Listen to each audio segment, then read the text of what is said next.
Yep. See Adam's GIF. Jason, you see Adam's GIF?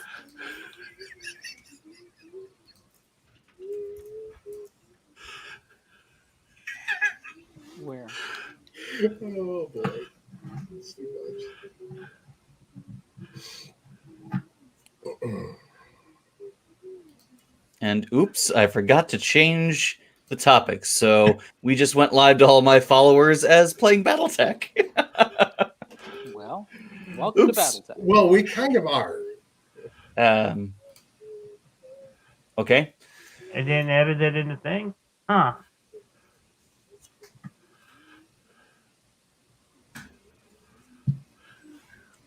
All right. Ready when you guys are for the intro?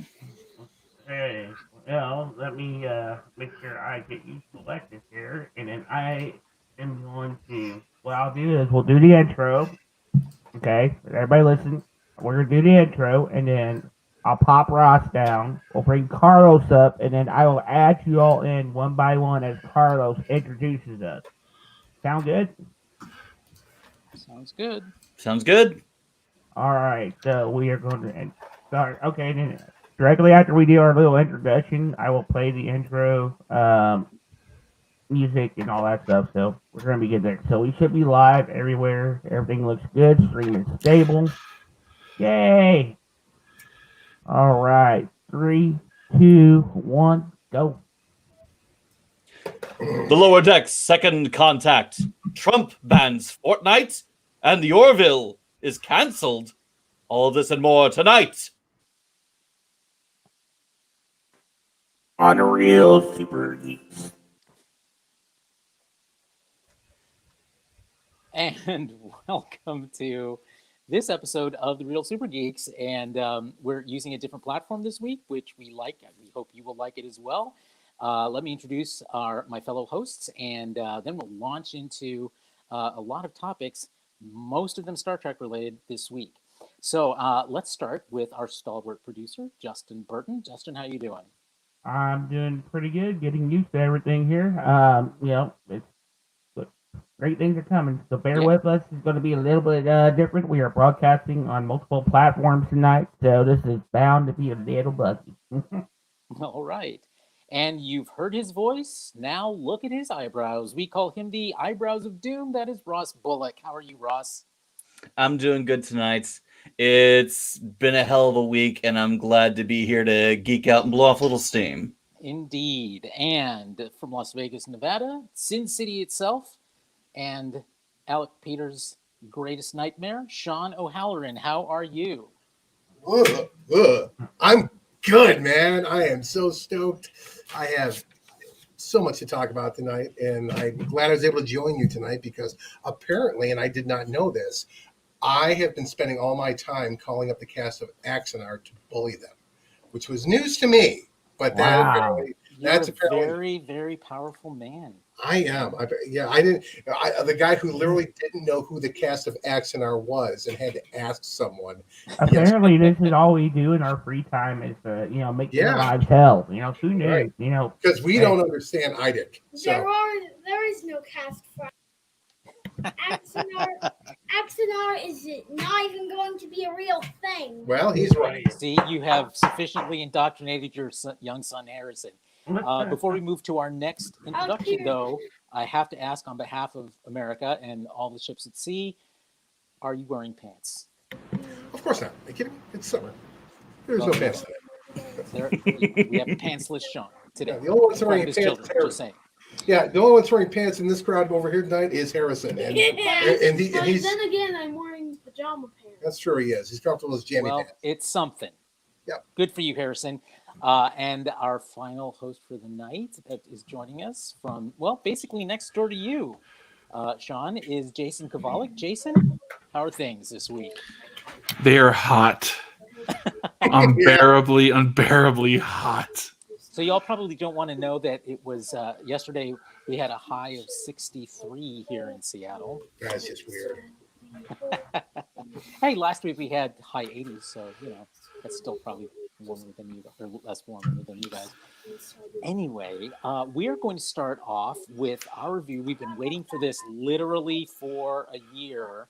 The premiere of the first Star Trek animated series in 50 years, 45 years, something like that.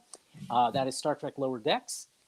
We've all watched it. In fact, we all watched it together just before this this broadcast. So it's fresh in our minds, and so we're including it as a segment in our regular show, and that segment is called Lowered Expectations. And Jason, I think you have a graphic for that. We'll go ahead and get started talking about this show. Let's start by getting a quick thumbs up, thumbs down, or Let's start by getting that logo off my face.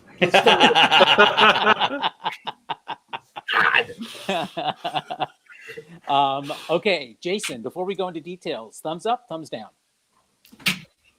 2 thumbs up. Very enthusiastic. And Eyebrows of Doom? Also 2 thumbs up. Sean? 2 thumbs up. And finally, Justin. Lots of thumbs going on here tonight. For myself, just 1 thumbs up because generally I really liked it. There's some questions that I'm going to bring up with you all. Basically, especially given that a lot of the critics are coming in with mixed reviews on this show, but we'll get to all that in a little while. You're just the worst. I am the worst, but I did really enjoy it. So just so we're clear on that point. Okay, so we met our ensigns, who are the main characters in this show. And this is really a character-driven comedy set in the Star Trek universe. And how did these folks resonate for you? Jason, we'll start with you. I mean, we always see the hero of Star Trek. We always see like the captain and the first officer, and it's always seen as like this sort of like, but we don't ever see what it takes to actually deliver, on what Starfleet promises. And so like seeing like this, mediocre ship and this mediocre crew and this band of kind of, misfit toys, was just very, very refreshing in terms of like what Star Trek could be.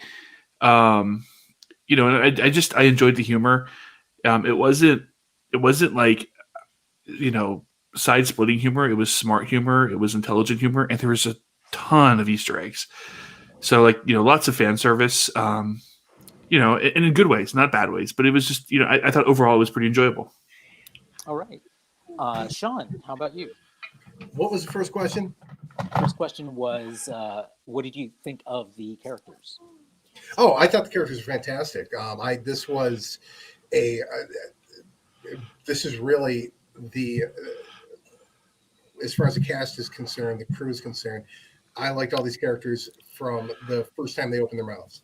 They were great, and it's really the dichotomy between the main bridge crew and the lower decks crew is kind of hilarious. And there's really nothing I don't like about this series so far. So all right, and Justin, how do you register on the characters? I mean, so far, this is like, they described the scrappy underdogs. It's, the drunken versions of us if we were in Starfleet. Well, maybe you. I ain't gonna it's right, it's hilarious. It just, I can't wait to see what they got coming up next. I mean, this whole episode, I couldn't find any flaws, and I was looking for flaws. I was looking for something like. Did you have a favorite character? Not yet so far. I kind of like them all. I'm gonna have to give it a little bit more, a couple more episodes in before I have an exacto favorite. But we'll see. Right, I'm kind of liking Ransom, but we'll see how it goes. Okay, and Ross, how were the characters for you? Well, as I said right before the show came out, this looks like it was a Uh-oh. show that's my people. I was every member of this cast at one point during my career. I was Mariner. Boimler. I'm seeing little bits of me and my experience in these characters, albeit in a sci-fi setting, and that is just wonderful, especially in a comedic setting where you can really make light and make fun of the tedium and the mundane aspects of life on a starship, and then mix it up with the usual high concept sci-fi drama that happens every week. Indeed. And I think we've got everyone on the character question. Let's talk about the story a little bit. The episode is named Second Contact, and which, of course, riffs off of the typical Star Trek notion of first contact with an alien species. And Second Contact, of course, being something a bit more bureaucratic, but still potentially fraught with danger, as we discover in this episode. How well did that premise work for you guys? Sean, why don't you start? Well, one of the things I've noticed, and I was thinking about this while watching the episode, is that quite often we hear them discussing all of the different away teams that go down to the planet that we never really see. Teams that are either sent out in advance or sent out during the mission before you see the main cast go down.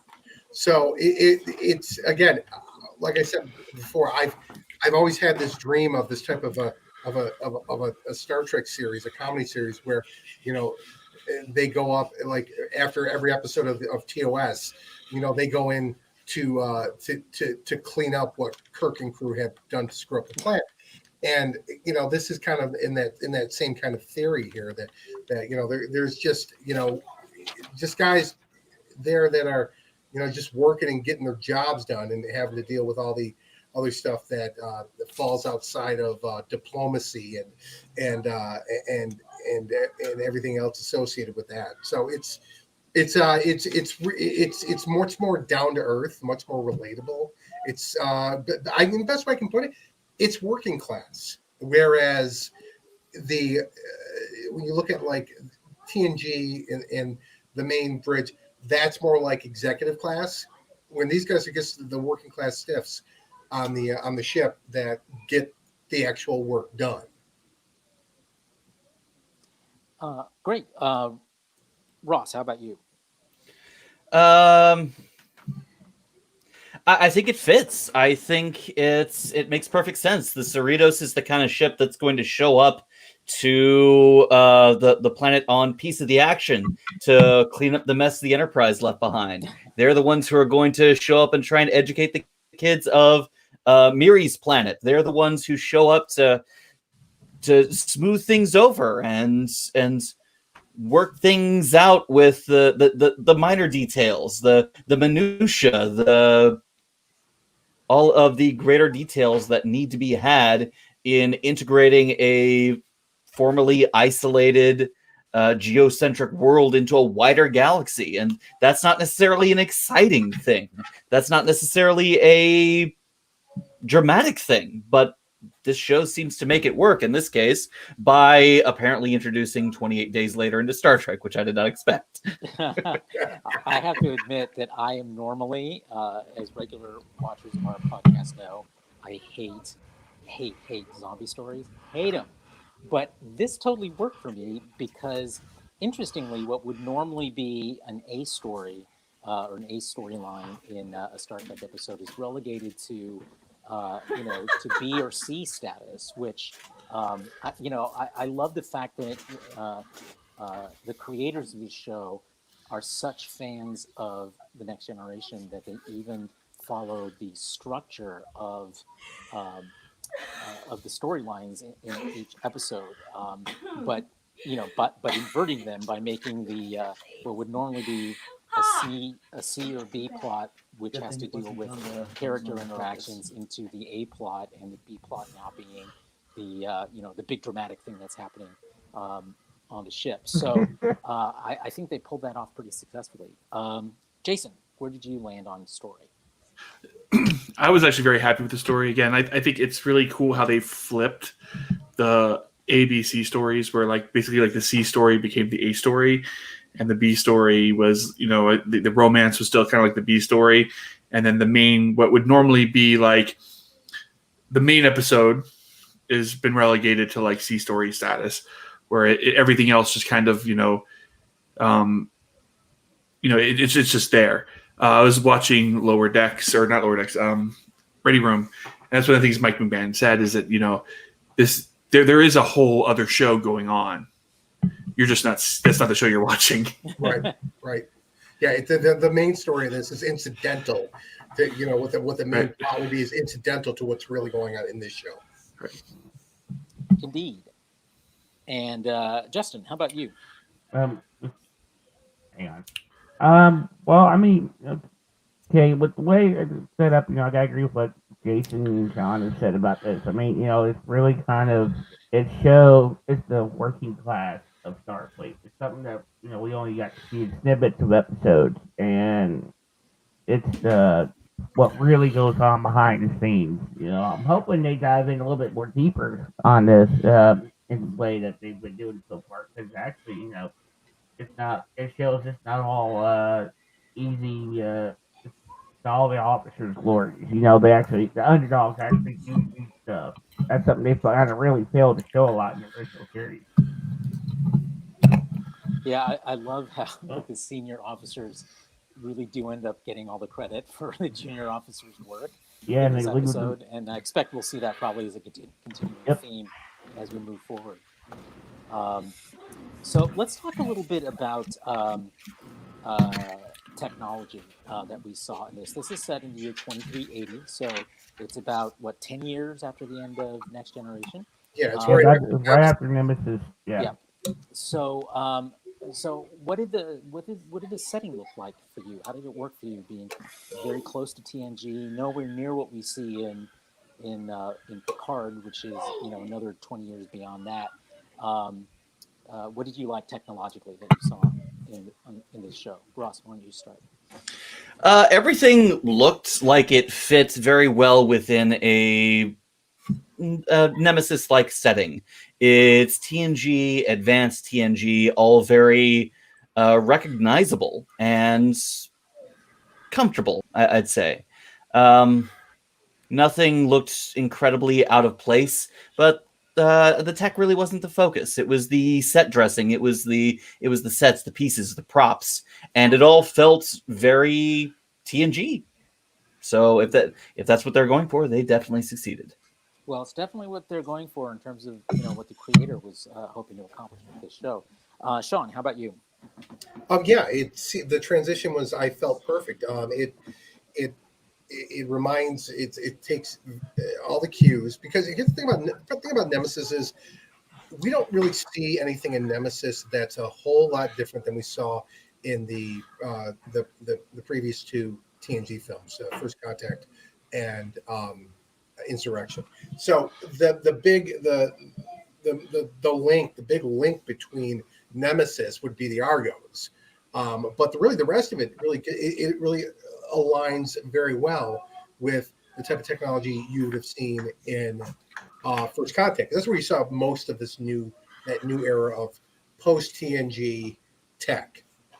You're immediately following TNG tech, and of course, as I pointed out, the bridge looks very similar to the bridge on Voyager. So with all the command area set right in the back, and just almost like a bench style of these three seats back against the wall. It seems the transition seems perfect for the time period. It doesn't seem like it's too far advanced, like in Picard, which is obviously 20 years later, and it doesn't seem too far removed from TNG either. I think it was organic, the change in the technology between TNG and what we have in Lower Decks. Awesome. And Justin, how about you? I agree with Sean on this. I mean, technology-wise, it was nice to see But they didn't try to change up too much of it, or try to change the aesthetic. It pretty much just was like exactly what we would expect. Um, Out of it, everything from the cars was spot on.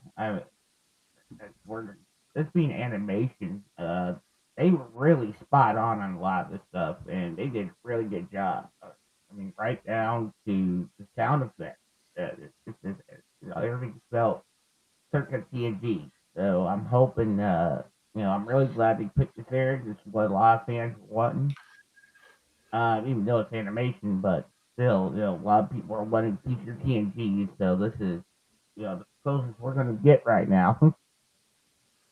Well, a lot of those fans are. Well, I'll go to that in a second. Did we catch everyone? Justin, Sean, Jason. Yep. Jason, did we ask you about setting? Oh no, I mean I think the setting works well. Again, And they technology, the other thing. yeah. I mean they chose the right aesthetics. I think there's definitely a Voyager vibe. The Cerritos is probably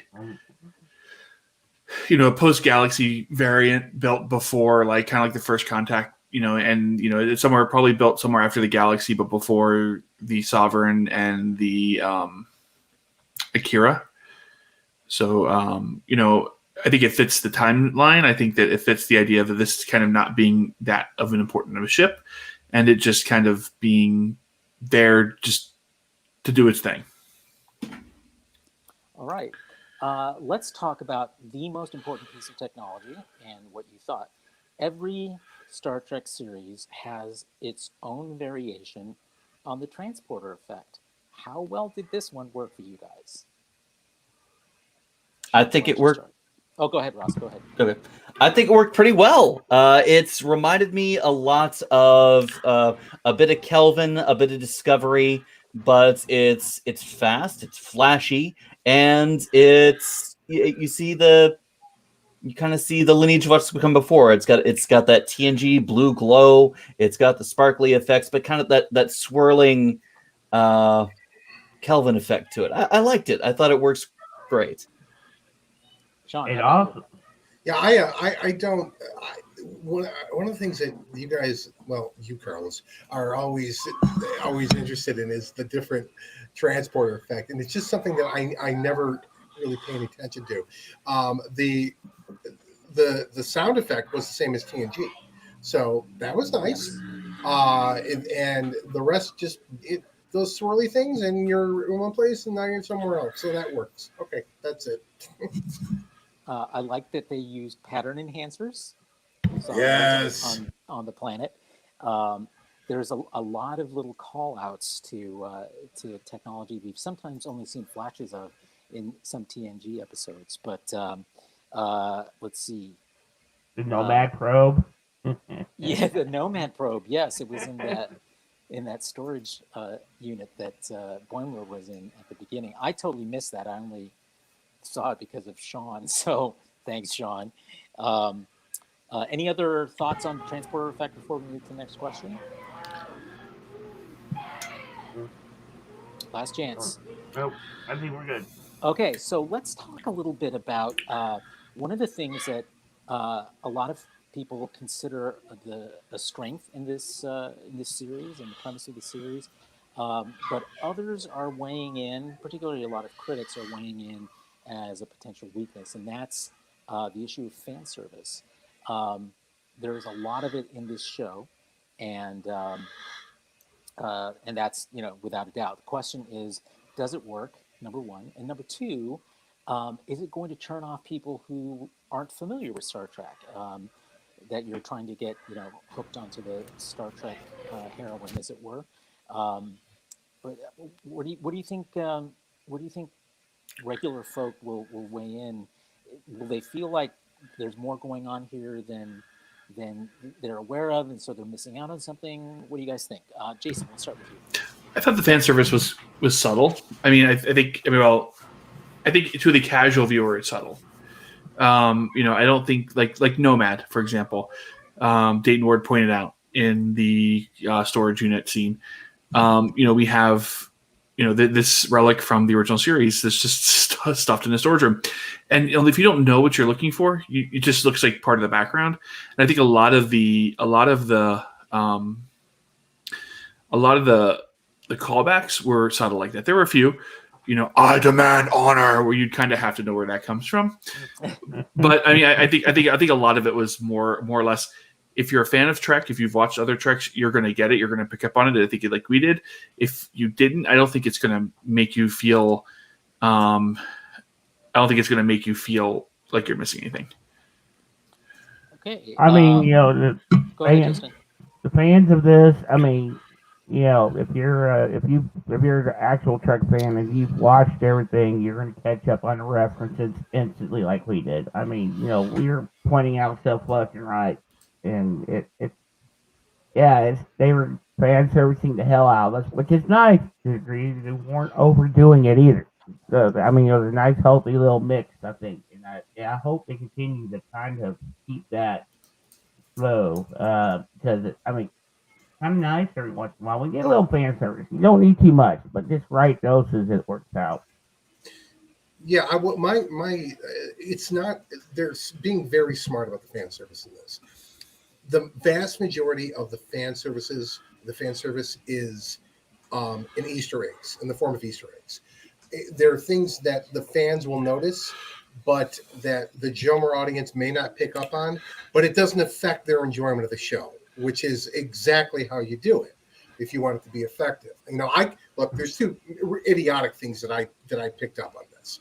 Well, and that was that there's a Ligonian Glavin, the weapon from the Code of Honor from TNG, that even had the poison on the tips. I picked up that. There's no one that would ever pick that up but a dork like me. And Cisco's baseball is on the shelf in the captain's ready room. These things don't matter to the casual viewer, to the new viewer. Maybe if this gets them interested in another Star Trek, they'll catch that later. Good for that. It's an Easter egg within an Easter egg, as it were. But there's nothing in this that takes away from the enjoyment for someone who's new to Star Trek. Period. Yeah, I mean, if anything, it brings to it. I don't get where the criticism is coming from. And again, I just don't understand why these people have problems with it. They just hate everything new because they just want to hate everything new. I mean, well, what it is critics looking for something to criticize. Right, yeah. So they pick out the most obvious thing. You've got a lot of fan service in a show that's meant to be fan servicey. This is a comedy, and what better way to add a little humor than to just put a few things in here and there for something. Oh, hey, I know what that is. Or hey, cool, they added that. Oh, I remember what that is. That's funny. It's not meant to be taken that seriously.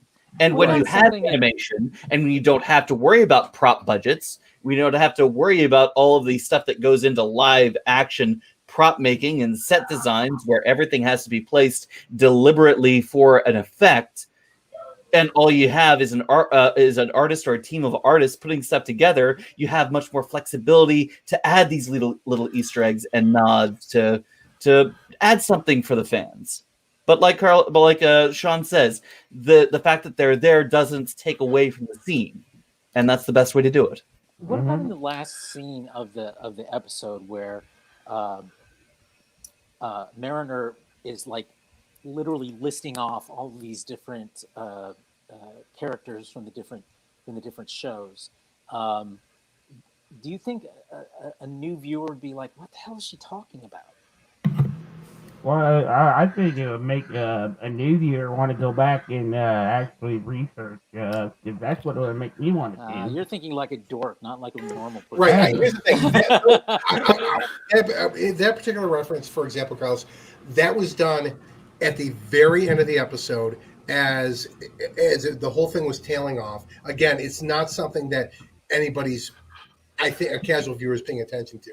It's kind of like one of the things I wanted to point out. It was like in the opening title sequence, there's this creature that's sucking on the warp nacelle and it's glowing as it's sucking. And it's like every Trek fan that's ever seen TNG goes, "Oh, Galaxy's Child." That's funny shit right there. Anybody who's never seen Galaxy Town going, that's just hilarious. And they don't know why. It's just hilarious in and of itself. So it's things like that that work by themselves. And then you've got like the Easter egg type comments, like all these names she was dropping at the end, because it doesn't get esoteric until you see the exterior shot. Before then, she's naming all these people and characters that everyone knows, except for she does throw the line about the Chadish, which nobody's going to know that except for a real Trek fan. But the rest of those names, Spock and Genesis, like everybody's seen Wrath of Khan. Okay, there's very few people out there that are going to be watching this show that haven't at least seen Wrath of Khan.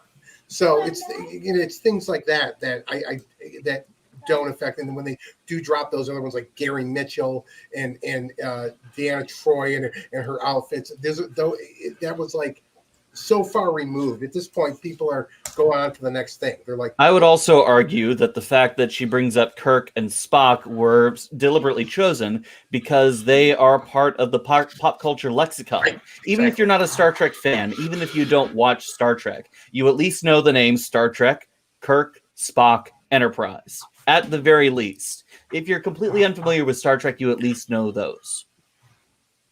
Indeed.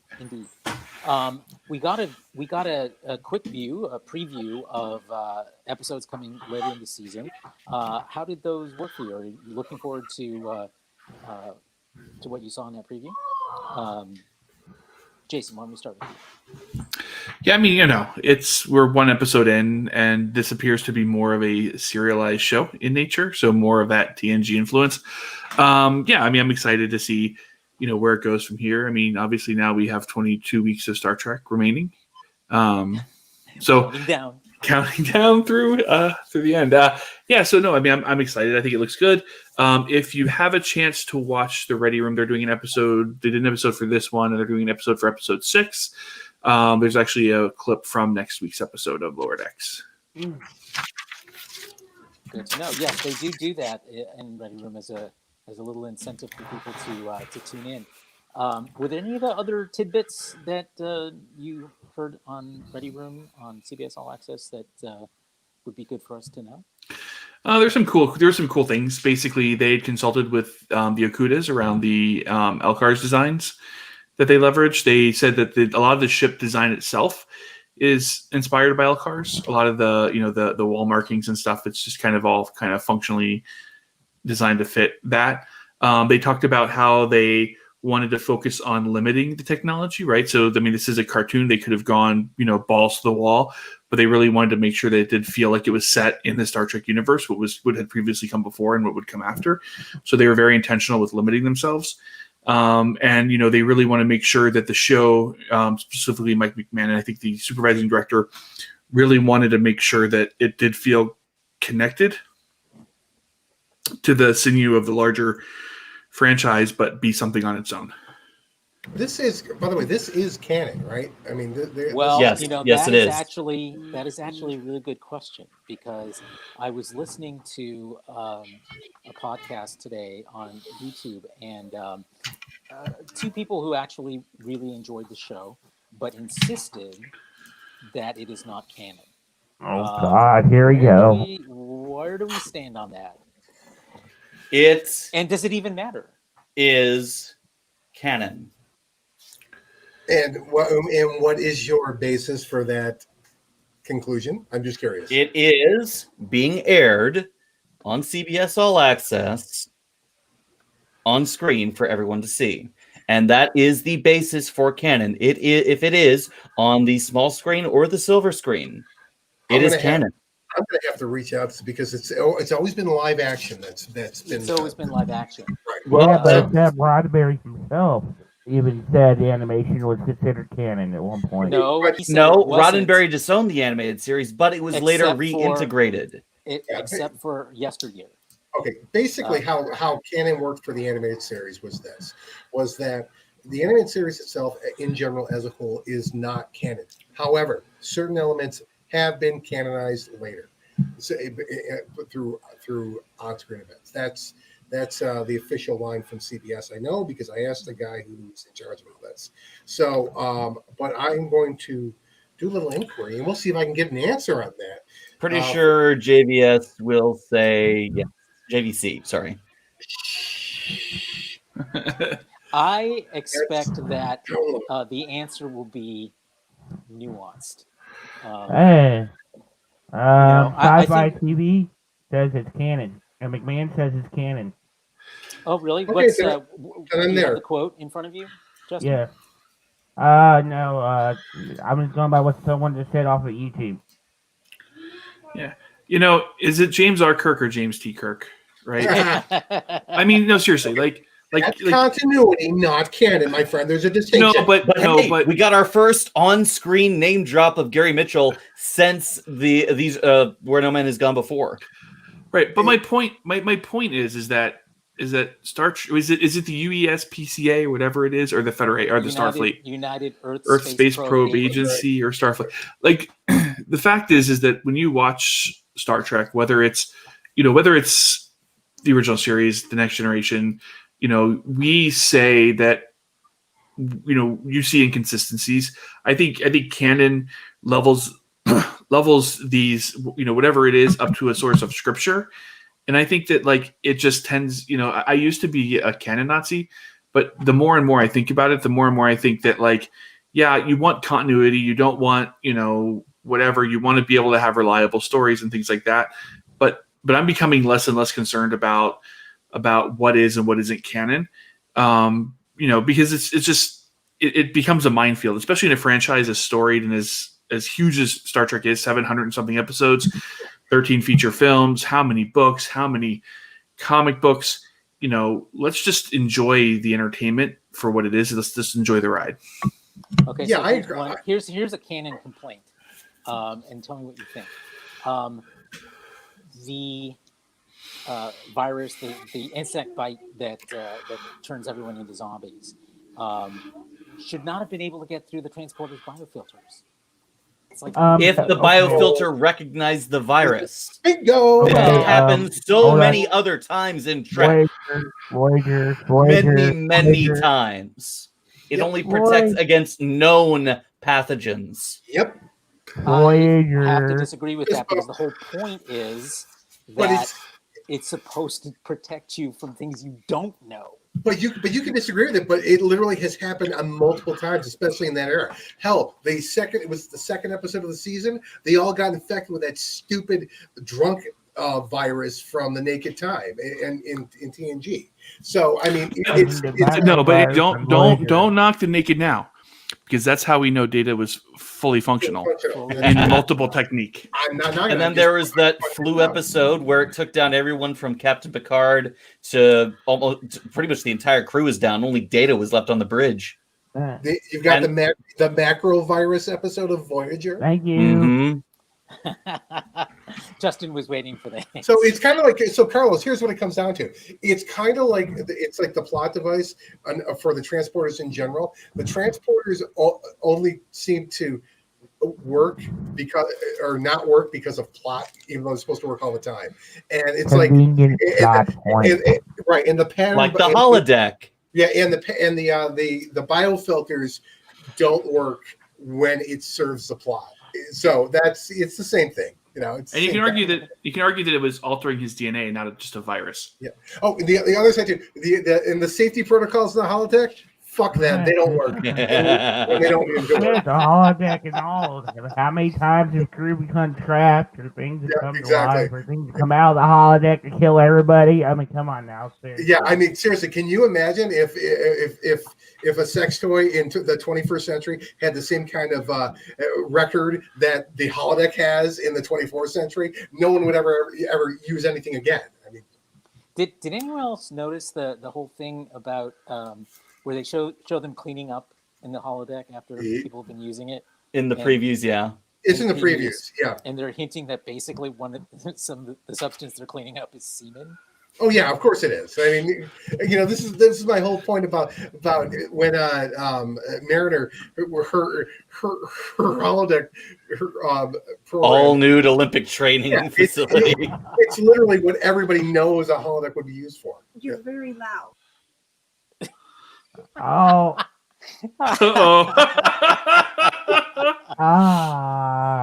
Let's go off, Sean. Let's switch over there, Carlos. Okay, so let's go to a new question, and I think maybe the last question on the show, unless you guys have more you want to say. But let's do a round robin and tell us what you really loved about this episode and something that you think didn't work or that they should change or work on as they move forward. Let's start with Ross. Let's see. There was a lot that worked for me in this show. The characters all resonate with me personally because I've been in their shoes. The setting was absolutely beautiful. The music was so perfectly Star Trek. Oh my God! From the opening music to the flourishes here and there, the danger music, the interludes, it all just slid me right back in that beautiful, comfortable beanbag chair of Trek feeling that just lulled me into the sense of security, and I just basked in it the whole time. People don't talk about the music very often, but oh my God, does it fit perfectly here. The theme works really well too. The idea of we're following these people on the lower decks, the little guys, the underappreciated, the folks you just pass by in the hallways. You're walking around with the captain. I think that works well. Watching them in their day to day as they're just trying to get by. You've got let's see what else. The story so far seems pretty solid. It's hard for me to think of anything that really doesn't work for me. I get it's a comedy. It's lighthearted. It's going to have some jokes that don't jive with the normal Trek, and I can accept that. I can understand that. Yes, Travis, I know you talk about music, but you're not here, so I'm going to. So Sorry. Travis. That's what happens when you miss the show. Yes.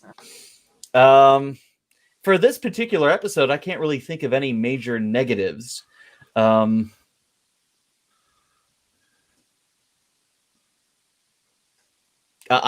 very much wearing rose-colored glasses and drunk the Kool-Aid, what have you. I'm all on board. I'm not going to say it's a perfect episode, but I'm going to say that there is nothing really I can think about that I really didn't like about it.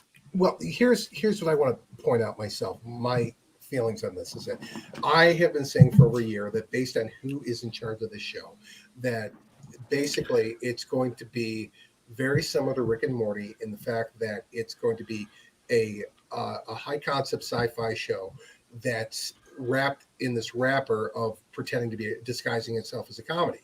And that's where it is. And what's interesting is the one characteristic that's missing from this that makes it dissimilar from Rick and Morty is the nihilism. Because this show is a Star Trek show, and nihilism does not work on Star Trek. So that's stripped away. It's optimistic. It is exactly the way it should be for a Star Trek show. Yet it has all those other wonderful ingredients of Rick and Morty that I so love. And by the way, that's not to say I don't enjoy the nihilism Rick and Morty. It works for that show. It would not work for this. But Sean, isn't Mariner a little bit of a nihilistic character? I don't necessarily think so, because at the end of the day, it seems to me that she's out there doing good for the sake of doing good. Nihilists are really more of a fuck it type of thing. None of this shit matters. But she kind of believes that truly that this shit does matter, and I got to break the rules to make it happen. She's very Kirk-like in that. Mariner isn't nihilistic. She is burned out, as we found out during the episode. Spoilers: that she used to be higher in rank, but she got busted down for reasons we don't know. So after being busted down, she's gone kind of rogue. She's gone on her own. Like she said, you think for yourself, they bust you back down. It's a fairly common occurrence in the modern military. Someone who advances in ranks and sees a higher echelon of command who don't really care about the junior people, the junior officers and the enlisted, they say, fuck it, I'm going to do my own thing and do the best I can, and screw regulations, screw what they say. I'm going to stick with what I know till I'm out. That's That's who Mariner is. Yeah, she's acutely aware of the bureaucracy associated with Star Trek, with Starfleet, and is acutely aware that the only way that things are going to get done is if she cuts through that red tape. I think another thing that adds to the argument that she's not a nihilist is the way she enthusiastically embraces Boimler at the end as his mentor. Right. And a nihilist doesn't do that. She sees something in him that she can make right with Starfleet, and hopefully, as he benefits from her tutelage, some of the things that she cares about may end up, bubbling its way up the ranks in Starfleet. So I saw that as her own kind of optimism. How did the rest of you? She's very much like Tom Paris. Yeah, I agree. That's who I thought. Yeah. Right. Or Rolaren. I'm reminded of 30 Days, which is a Voyager episode where Paris gets bumped down in rank because he decided on his own that the Prime Directive was bullshit and these people needed to be helped, is what it comes down to. And he did what he thought was the right thing. And I'm gonna bet we're gonna find out that Mariner's story is very similar to Paris's story in 30 Days and why she is where she is now. Raul is here. What's that? It looks like we have Raul here. Hey, who's a sci-fi for me TV? I don't know them. I'm glad they're watching though. That is, I've been on their show before a couple of times. I'm blanking on the guy's name. Justin, put that comment up there for us, will you? Sure. And cover up Raul. He just got here. Oh, Okay. now you can move the thing. Yeah. Okay. You gotta set your green screen, buddy, or it won't work. Yeah. Hey, do we buy our green screen from Amazon? Do we both buy them from Amazon? Because you have Is it the same? Is it the same one? I think it is. I think we did. Oh, two nerds. Okay, so Raul, welcome. Yeah, I'm sorry I'm late. I had another show I was on and I couldn't make it work. Yeah, Right. very popular. We're kind of winding up our review of Lower Decks. Did you get a chance to watch it? I did not get a chance to watch it. I'm so Okay, sorry. you're fired. That's okay. We're moving on to the rest of the show. We're moving on Just anyway. a few minutes. Let's finish our round robin on what you loved about the show and what you think they should change or do better. Raul, I'll go ahead and pop you out right now until after we finish. Yeah, no worries. Okay, who wants to go? Ross? No, I asked Ross. I just got done talking. Yeah. Jason. Yeah, so I mean, I think I liked a lot of what the show did. I like the callbacks to TNG. I like the callbacks to, the hope and optimism. I like Boimler. I really like Mariner. One of the things I didn't like, or one of the things that I think, like Adam is pointing out here, and I think there's some truth to it, is that it's really hard to do a comedy animated series, especially from one of the writers of Rick and Morty, and have it not tied back to kind of it being seen as like a Rick and Morty clone, or even kind of seeing it, I mean, I think there's a curse, or I think there's, anytime you do an animated series, it's going to be compared to the animated series that have come before, especially in comedy. So like, I mean, they did a whole episode of The Family Guy called The Simpsons Did It. Yep. Right. So I think there's South Park did that too. They did the same. They did the exact same episode as well. So did Family Guy, did they? Yeah, that's what he says. Said Family Guy. Go on. Yeah. I think there's this potential trap that it could fall into. I hope it doesn't. I thought the humor was smart. It wasn't like, it wasn't anything that drove me, into like a riotous laughter, but it was entertaining. It was amusing. And it's Star Trek, and it's, so I'm looking forward to seeing the other 9 episodes. Okay. And Justin, what about you? Same thing as what Jason just said. I'm looking forward to seeing what the rest of the episodes are, and enjoying what all the Star Trek we have to come ahead. This is going to be some good times for us. I hope the Discovery blows your mind just as much as this show's starting to. mean like how about their new comm badges? We'll talk about that later in the show. Yeah. Sean, did you want to add anything else before we Yeah, go on? I went into this with the expectations of it being exactly what it is, and this is the thing about when I first started watching Rick and Morty, and I have no problem continuing to refer to Rick and Morty on this, but I expected Rick and Morty to be laugh out loud funny, and then it dawned on me about 3 episodes in. That's not what the show is. This is just a really good sci-fi show with some really biting comedy every now and then. And that's what I went into this knowing this would be. I did not expect it to be a comedy, and per se, entirely one rapid fire Family Guy joke after another. So this is hitting on all cylinders for me because this is a straight up Star Trek show.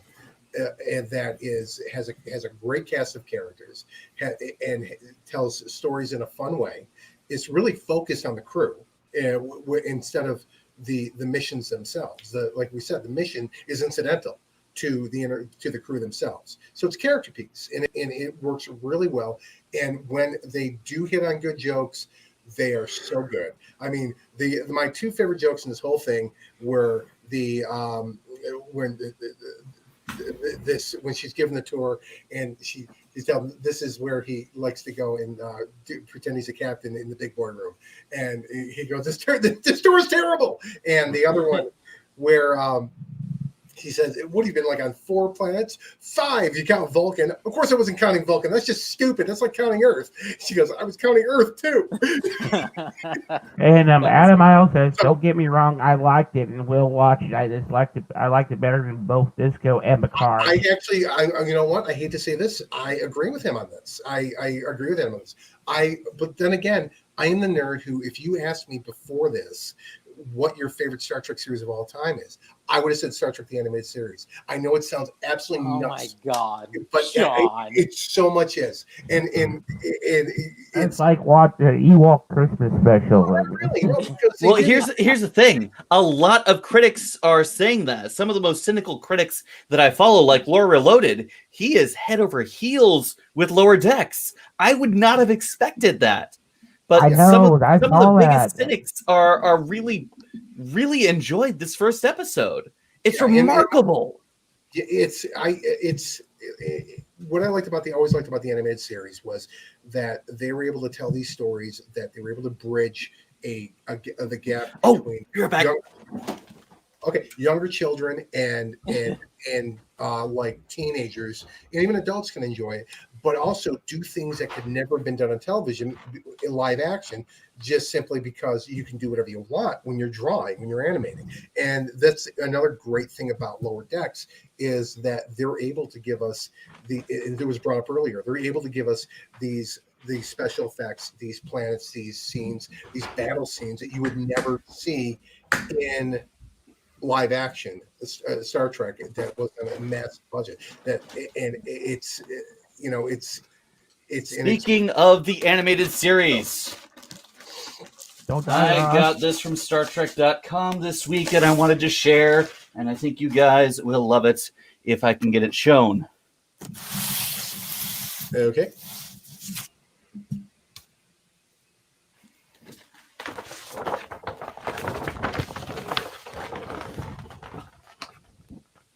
Oh my God, dude, that is amazing. Oh my God. Where did you find that? StarTrek.com, man. Dude, that's from the very first episode of the animated Beyond series. the Farthest Star. Holy shite. And that's awesome. We're doing show and tell right now. It's around the subject of Nemesis in that era. I picked up last week, it's been out for 2 years actually, the Star Trek, The Art of Johnny's. It is as amazing as you would imagine.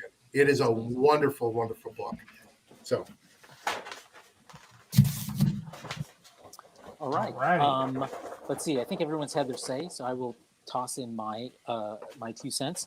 One of the things I really love about this show, and I think one of the reasons that so many of the typically cynical folks really like this show, is that it's really the only Star Trek show that has successfully looked inward.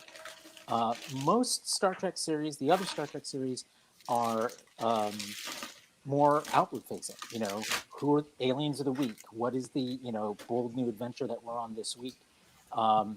And there wasn't as much looking inside at the inner workings of a starship. Or DS9 did some of this, probably closest to this that we've seen in other Star Trek series. But this one definitely and explicitly is all about that. Its A plots are all about how Starfleet works from the inside, and I think that appeals to a lot of people, because a lot of people have wondered,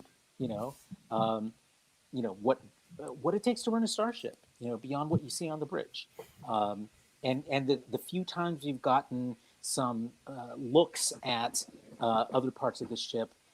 It's generally always in crisis, and it's really been a big tease. Like I remember in Balance of Terror in the original series, where we saw the wedding of the two officers, and that one of them worked down in phaser control, as we actually saw phaser control and so forth. And I think that's one of the reasons that is one of the standout episodes of the original series, for that reason. So.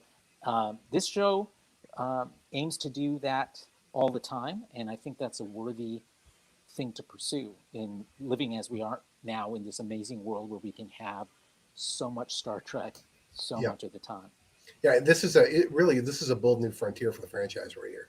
I mean, you take away the comedy aspect of this, we have never seen a Star Trek show like this, yet it seems to work so well. And I'm really so optimistic for the franchise, just based on this pilot episode. Because look, let's be honest. As much as these trailers look good, and as much as people who are familiar with Mike McMahon's work in the past, without seeing that first episode, you don't know how this is going to go. And it's like I look at every Star Trek series as it's got a lot riding on it for the franchise itself. And they just I feel they hit it out of the park on this. I think it's great. It's and truthfully speaking, I can sit here and watch this with my kids too. And it's some of the jokes fly over their heads, but then they immediately pick up on references that I missed as a nerd Star Trek fan, and they picked up. My kids, by the way, were the first ones to point out before I even said it. I was thinking it, but they said it. The sand joke that they made, it gets everywhere. The Star Wars reference, which was absolutely amazing. Yeah, it was. And my kids. Look at everything they packed into this episode. Yeah, We got Second Contact. We got character drama. We got character comedy. We got a damn EVA theme. Mm-hmm. That's the sort of thing you don't see every day in Star Trek. But I got a page and a third of notes here on all the stuff they packed into it. And the sand thing was so funny because my kids were. We got a zombie outbreak. We got a medic physically squeezing someone's heart to keep them alive. Right. Yeah. I held a heart. Anyone notice the dot repair droid? Episode. I held a heart. Yeah, remember that? Remember, you guys have seen Once Upon a Time in Hollywood, and there's that popular gif now of Leonardo DiCaprio doing the pointing thing. That's what my kids were doing when they did the sand thing. They go, oh, sand, just like that. It was great. Anyone notice the dot running around in the background in Shuttle Bay? What was it? I think it was in Shuttle Bay. One of the first shots, there was a little dot running around. I love the way the shuttles look in animated form. Yeah, they look and move really great. Better than they did in TNG. So much better than Voyagers. Oh my God, I hated Voyager shuttles. Oh, I enjoyed the shuttles, but okay. I didn't mind them. But okay, final question, and we'll wrap up and move on to the topics of the week. In what way does this show work for you that the Orville does not? Orville is also basically Star Trek with comedy. Where does it go wrong where this goes right? Let's start with Ross. Well, Lower Decks doesn't have the ex-wife and dick and fart jokes that the Orville has. The comedy's a bit more highbrow. It's a bit more highbrow, less less slapstick. Less slapstick than being suckled by a giant spider. Well, yeah, that was one scene of slapstick, as opposed to half an episode. Hard to say. That they're definitely treading the same ground. I can sum it up for you. Go ahead. Pacing. This is rapid fire. They get in what they need to get in quickly. It's not sitting around like I've always said about the Orville. It's like watching the Orville. It's like sitting around in your accountant's office and waiting for things to happen. And it's again, I don't hate the Orville. It's just I recognize the problems that it has, and it's whereas the Orville literally intentionally has designed itself to have the same exact pacing of the TNG era shows, and ain't nobody got time for that. I'm sorry, and it really I find it just problematic for that series altogether, as well as the fact that they literally rip off just on a weekly basis, like direct rip off TNG Voyager episodes, and whereas the tropes are of course there for Lower Decks. These are new stories. See, this isn't just recycled content. So I look at the fact that it's not recycled content and the fact that the pacing is so much faster that it gets you right to it. I literally had to sit here and I watched it. When we watched it tonight, that was the 6th time I've seen the episode because I kept going back over and over again. Seven. Yeah, see, There's definitely a lot to look at in each episode. Jason, go ahead. I would say I've watched every episode of the Orville. It usually takes me 2 or 3 times to get through it without falling asleep. This goes back to Sean's comment about pacing, right? Here comes another Mocklin episode, right? One. I mean, again, it's fine, whatever. But if you're going to riff on Star Trek, if you're going to take the genre to a place of comedy and parody and and irreverential humor, right? So you're not going to reverent the source material, which is fine. It can't be an hour-long dramedy. It has to be more engaging. That's one of the things I think Lower Decks has going for it. The 30-minute format, I think, is going to work in its favor, where you're just not going to get bored watching this and doze off. The other thing I would say is that it is different in that this is Second Contact, right? And I think there's some similarities with the Orville of it not being the most important starship, right? Like the Orville isn't like the front line, it's kind of like a middle class ship, whatever. Although it ends up being in the show a very important ship, right? I think with the ship. Cerritos, you're going to see it remain a relatively unimportant ship. Right. But that's going to create opportunities for a different type of story to be told, as opposed to it just being a TNG clone with dick and fart jokes that we have with the Orville. Gotcha. Anyone else want to weigh in on Orville versus Lower Decks? Yeah, I gotta say with same exact thing that Jason and Sean both said on this, and it's Orville is like Family Guy in space. There's no. Well, I wish it was like Family Guy in space. That's kind of my big problem. It's It'll probably be better. It doesn't really know what it wants to be. Is the problem with the Orville. And Whereas I think Lower Decks is very self-aware right out of the gate. Yeah, it knows what's going to be, knows what's going to stay, and you know what to expect going in. With Orville, we never really knew too much what to expect, except possibly like Family Guy, possibly like Star Trek, possibly like something else. It was all over the place, but I think Lower Decks is actually going to be a lot better in a lot of respects. I can actually don't fall asleep watching it. It is important to remember that we've had 26 episodes Even of the Orville. Yeah. Right, we've only had one episode of Lower Decks. We've had 23 episodes of the Orville, or 26 episodes. So it's Yeah, and the Orville hasn't changed much at all. However, like I said, all fairness to the Orville, as I understand it, they're rebooting everything about the series for season 3. So kind of like TNG did, how drastically different TNG was from season 3 forward, as opposed to those first 2 very forgettable seasons. So yeah, I mean, but the Orville out of the gate has been pretty much the same as it was from that pilot episode going forward. It really has not been a whole lot different than that. There's in fact, what the biggest change I noticed in the Orville from the after the first episode was that the first episode tried to just shoehorn way too many Family Guy style comic bits into it, whereas after that, every episode that followed that, they started veering away from that, but they veered away from that in favor of let's make this as much like TNG as possible, and it hasn't worked in my opinion. And they told less and less ex-wife jokes. Yes. Which, with Adriana Palecki and what Scott Grimes getting divorced, I imagine they're just going to be even more and more and more and more as we go. It's going to cross the line from comedy to poignant, I'm afraid.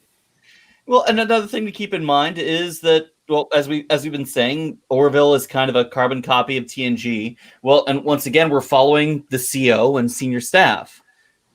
There's going to be a lower decks on the Orville as well. And that's one of the key things. They're not the heroes of the ship. These aren't we're following the B plots as the A plots, and the A plots are the B plots. Which, if was a series Jason about first, that. Jason first, then Sean.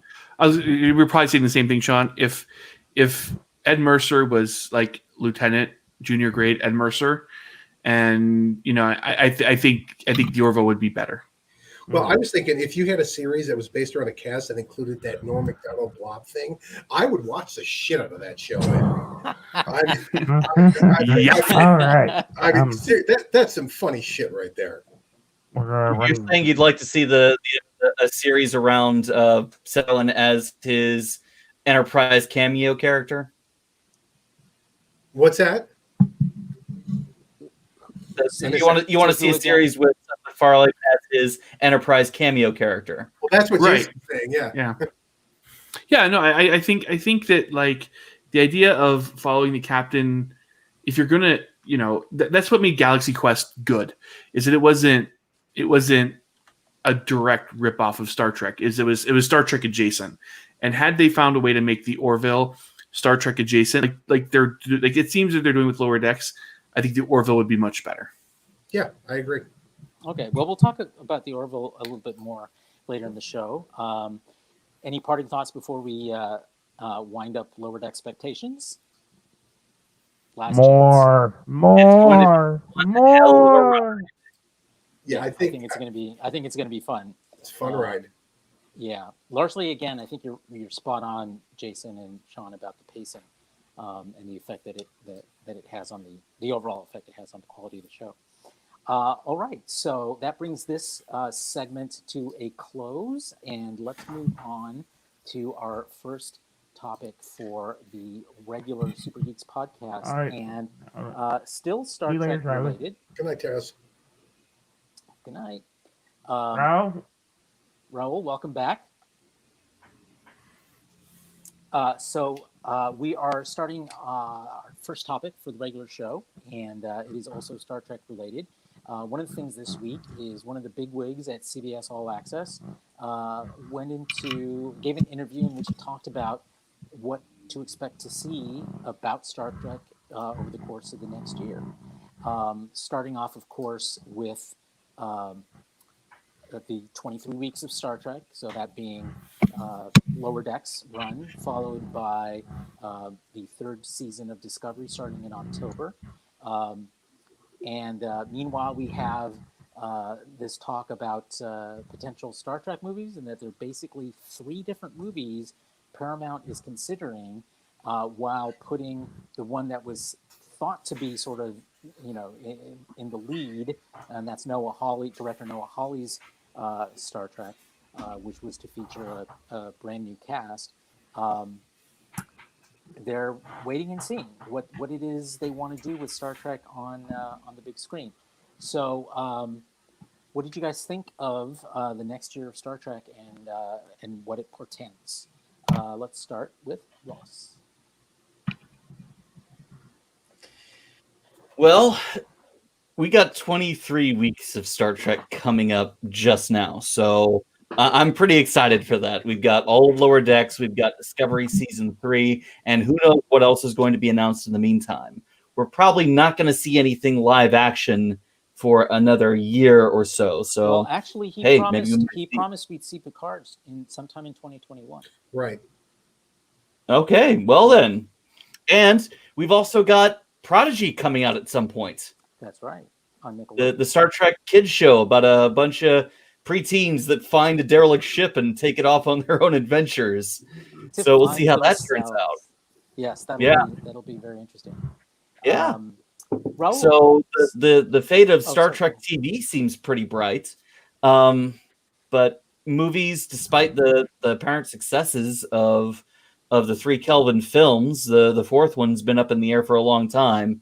So, and with the passing of Anton Yelchin and the subsequent drama with Chris Pine and several others of the original cast, it seems like a Kirk, Spock, and company movie is unlikely. So I'd like to see more Kelvin movies. I'd love to see more Kelvin movies. In fact, I love the setting. I love the universe. And I'd like to see where they can go with this open possibility of a completely new continuity. And I hope that they keep that going.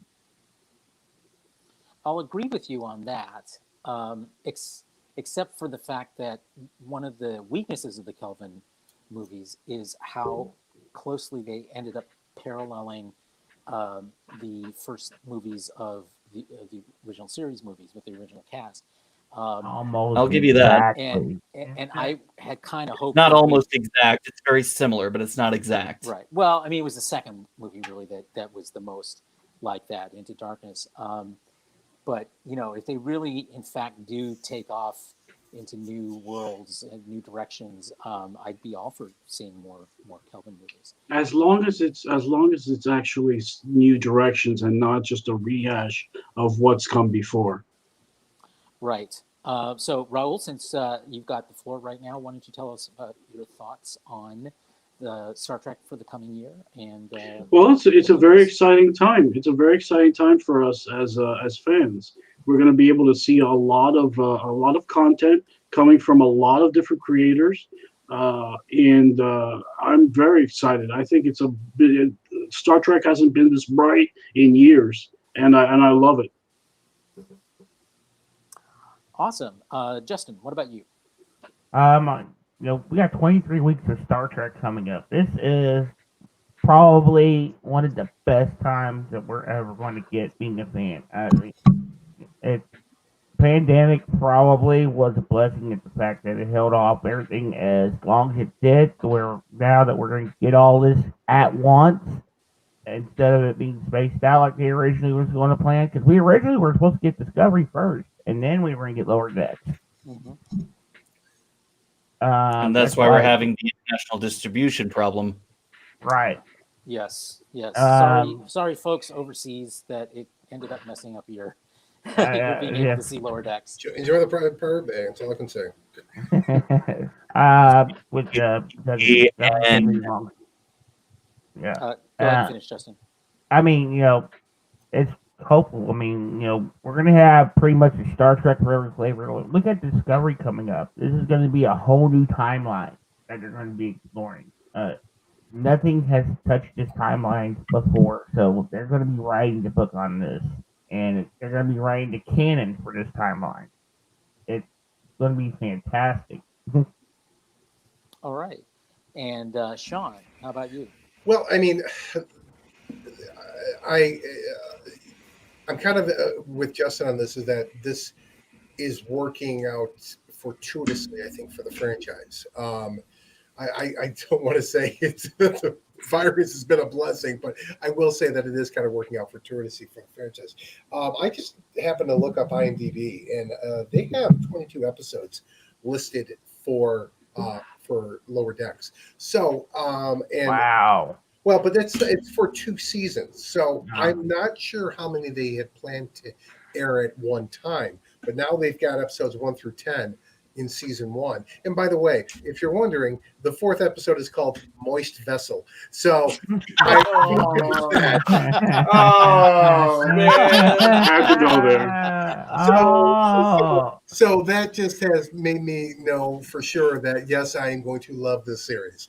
But there's another 12 episodes for season 2. So what I'm curious about it, if they're going to do, they're going to give us our 10 weeks of these episodes, then give us Discovery, and then after that, we're going to get the next 12. I'm curious about that because normally they don't list all 22 episodes, and there's been no talk of this having been renewed yet. So this sounds to me like this is the first batch of 22 episodes they have. They're just splitting them up. So Well, That would be logical. which you're seeing a lot in TV series these days, where they order a full season, but they actually show it as 2 separate seasons. fair enough. Also, one thing I would call out though on the show today, I was watching Ready Room with Will Wheaton. That Mike McMahon said that they hadn't been yet picked up for a second season, but they are breaking stories for the second season, and that they want to include Cetacean Ops in the second season. Okay. Yes. Yay. So okay. Let me see them dolphins. But they've already, like I said, and which is weird. It's like IMDb it's very specific on this. There's 10 episodes for the first season and 12 for the second. So they know something's up. So like I think it's what Carlos has said. It's not so much the second season that they're waiting to be picked up for is really going to be the third season is really what it comes down to because they've already got this order of 22 episodes. So and as far as back to being this all being fortuitous for the franchise, with this much Star Trek available right now, this is the perfect time to start producing another Star Trek film. I don't care whether it's Kelvinverse. I don't care whether it's a crew we've never heard of or seen before. I think getting Star Trek on the big screen in between all of this television content is a great thing for the franchise. I don't care which way they take it, just get it out there. That's how In between, I agree with you. If they do it like, during one of the breaks, because we're going to probably get a little break coming up between now and the next set of Star Trek shows coming out. So, yeah, another movie would not be a bad idea. Yeah. Okay, Jason? I mean, I think it is an exciting time to be a Star Trek fan. This franchise is, storied. I think I think realistically, this all got kicked off at the 50th anniversary. This new sort of life of the franchise with Beyond, which was actually a really good movie. We had, in 2016, we also had Discovery announced. Going into Discovery, Picard, now Lower Decks. We have Strange New Worlds on the horizon. The one thing where Star Trek is lacking, I think, is in the feature films. I don't think Paramount, the Paramount executives, the ones who are running the studio, really know what to do with Star Trek. And it'd be really good. I mean, I hope there's work behind the scenes with the executive offices at CBS Viacom where they are really looking at a holistic franchise runner across movies and television. I'd really like to see our friends at the legacy CBS organization who have shepherded this revival of Trek on the small screen also have a hand in making sure that the direction for Star Trek in the big screen is as fortuitous as it has been on the small screen. My fear is that Viacom, CBS, their stock hasn't been doing super well. It's better than what it was, and they are strapped for A-list franchises. That they're just going to want to continue to pump out movies without respect of the quality or the thought of what the rest of the brand is doing, causing brand damage. Yeah, that's a very good point. I mean, the business side of this is interesting. We had CBS had its investor call this week in which they talked about actually being in a very good financial position in the time of a pandemic. They're up to 8 million subscribers now. Mm-hmm. Their cash flow is really good. They're very happy with what Star Trek is doing for CBS and for All Access in terms of subscriptions. So it's I think it's there's room for us to be cautiously optimistic about, about the network. I think you're right. I mean, the story that we saw in Deadline and some other outlets that they're putting on pause is, I think, probably wise. I think one of the reasons Beyond had the trouble that it did was because they were rushing it. And they didn't do really proper marketing for it, even though I think it really was a very good film. Yep. They have been notorious though for sucking at marketing when it comes to Star Trek films the last few for the JJ verse. Though they really didn't do a good job. Heck, even before that, they were doing a bad job at marketing. J.J. Abrams does not know how to market films very well. Mm-hmm. Especially with Into Darkness, that marketing campaign was just Oh my god, that was horrible. disastrous. Yeah, it definitely backfired on them. Sorry, I forgot the question I was going to ask you, Jason. It'll come back to me. What was it? You said something about. It's okay, Carlos. Went straight out of my head. Okay, Raul, do you want to jump in on this topic? I already spoke. You already did. Yes, you did. Yes, you did. I'm so memorable. Sorry, I'm so memorable. I try to keep track of a list here. I'm gonna one. start I think heavily I drinking. forgot to check your name on that one. We're not okay. that drunk yet, Carlos. I haven't even been drinking yet. Okay, so notice I said yet. Okay, so let's move on to the next topic, unless anyone has anything they want to add Please. on the topic of the future of Star Trek. Okay, we're returning to the topic of the Orville, which this week was the rumor that the Orville is over, that its third season, which has yet to air on Hulu, will be its last. It was reported by Cinema Blend and, of course, picked up by everyone else. Not everyone, but a lot Cinema of other... Spot, Carlos. What's that? Cinema Spot. was right, not Cinema Blends. Thank you. we've never heard of before. Yes. Exactly. But then a lot of people picked up on it, and of course our friends in the fandom menace, of course, picked up on it, and because they love the Orville, because it's not Star Trek. Friends. Yeah. So, as far as we know, though, officially, and one of the producers of the series said on Twitter that it has not been canceled. What do you think, Ross? We've received no official words, so aside from the from Doug Drexler, of course, saying that the show is still on and that no cancellation has been needed. One of the producers did say on Twitter that it was still on. I thought Doug was a producer. No. No. Doug Drexler isn't a producer. He works on He the is show. he used to be FX. Okay. Yeah, he does. Tom Okay. was the one that said it wasn't canceled. If the show is canceled, the producers would certainly know about it. So I think that this is just another case of wishful thinking among detractors and negative fans, I guess you could call it. People who want to see these shows fail miserably.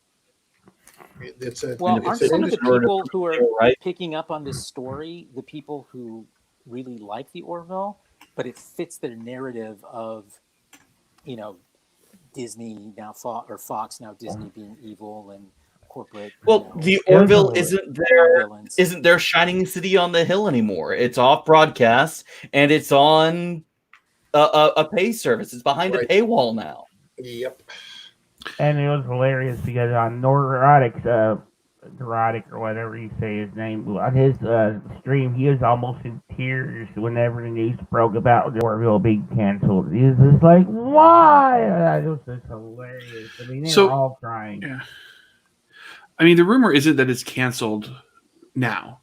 The rumor is that season 3 is continuing because of international distribution. It's already made. I mean, it's not already made. It's halfway made. Okay. So they actually wrapped in the middle of, because of COVID. They had to wrap production in the middle of the middle week of, or the middle of the day of the middle week of the middle episode of the season. So about half of season 3 is done.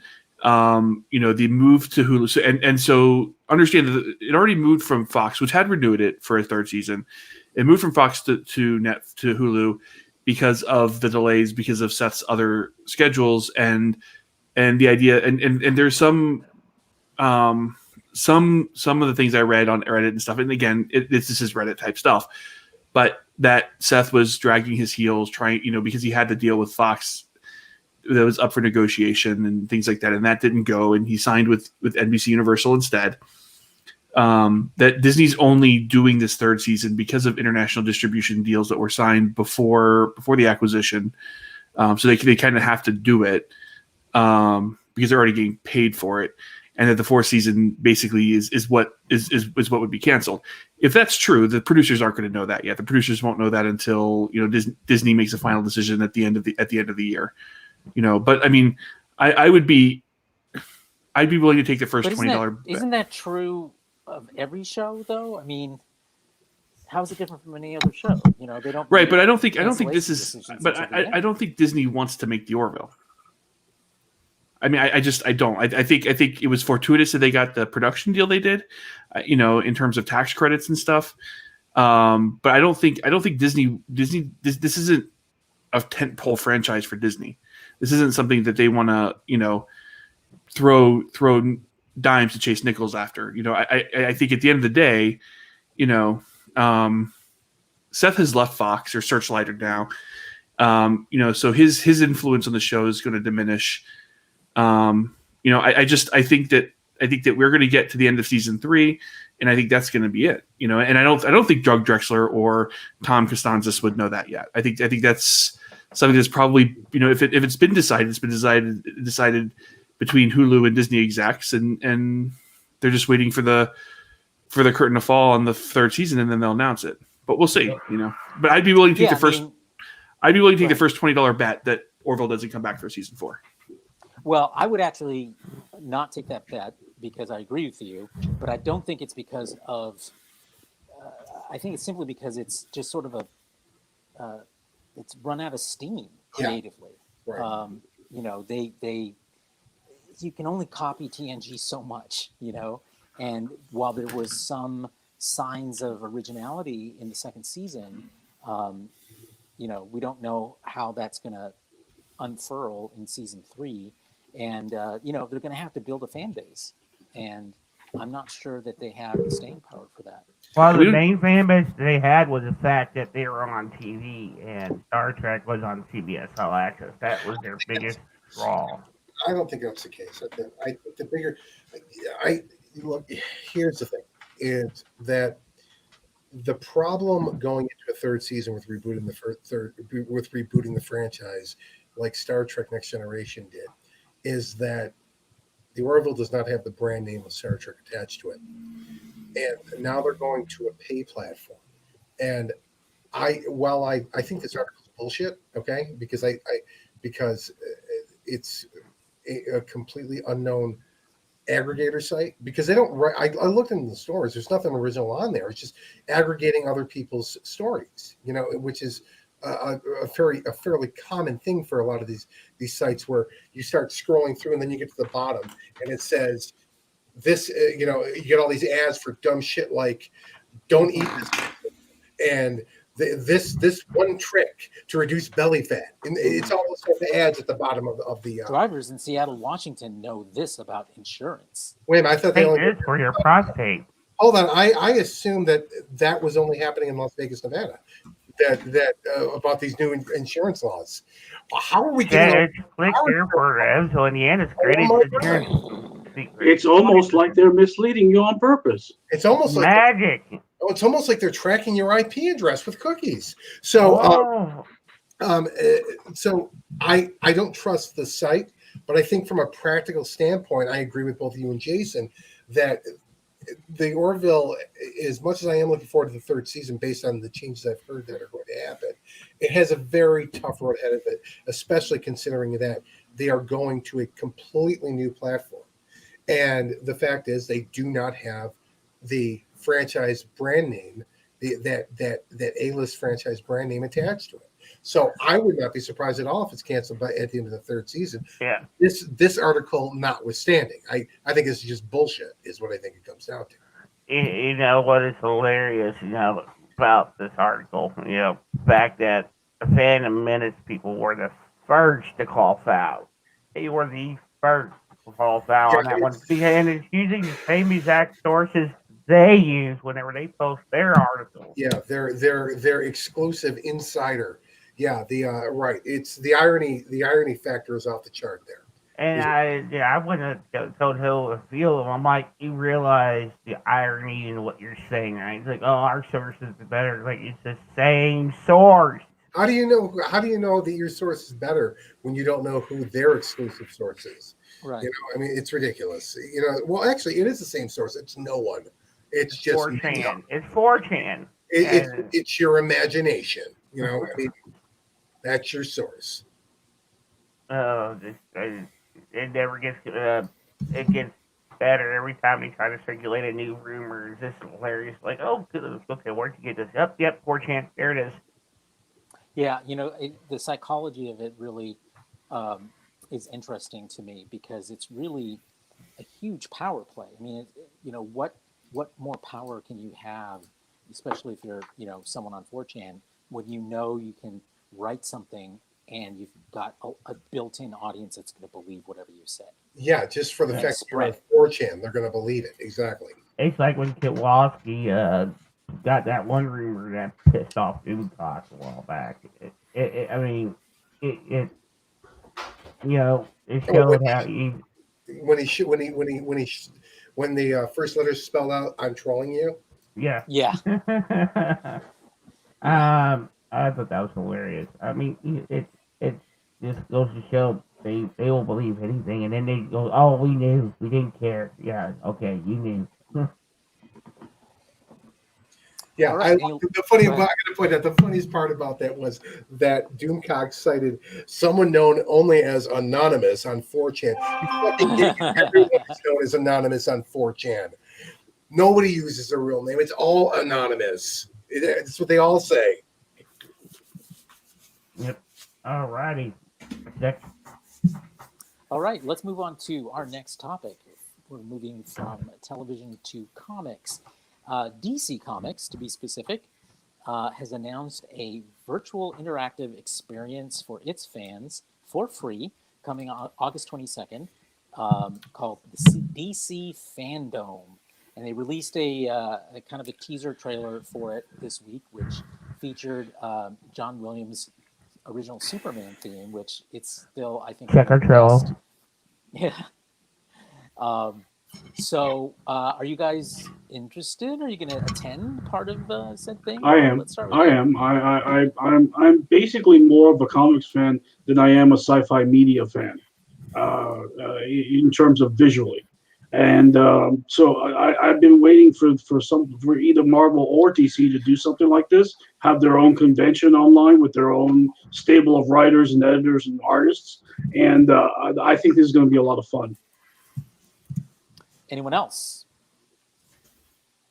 I'm planning on This looks attending pretty at least part of interesting. it. Yeah, go ahead, Ross.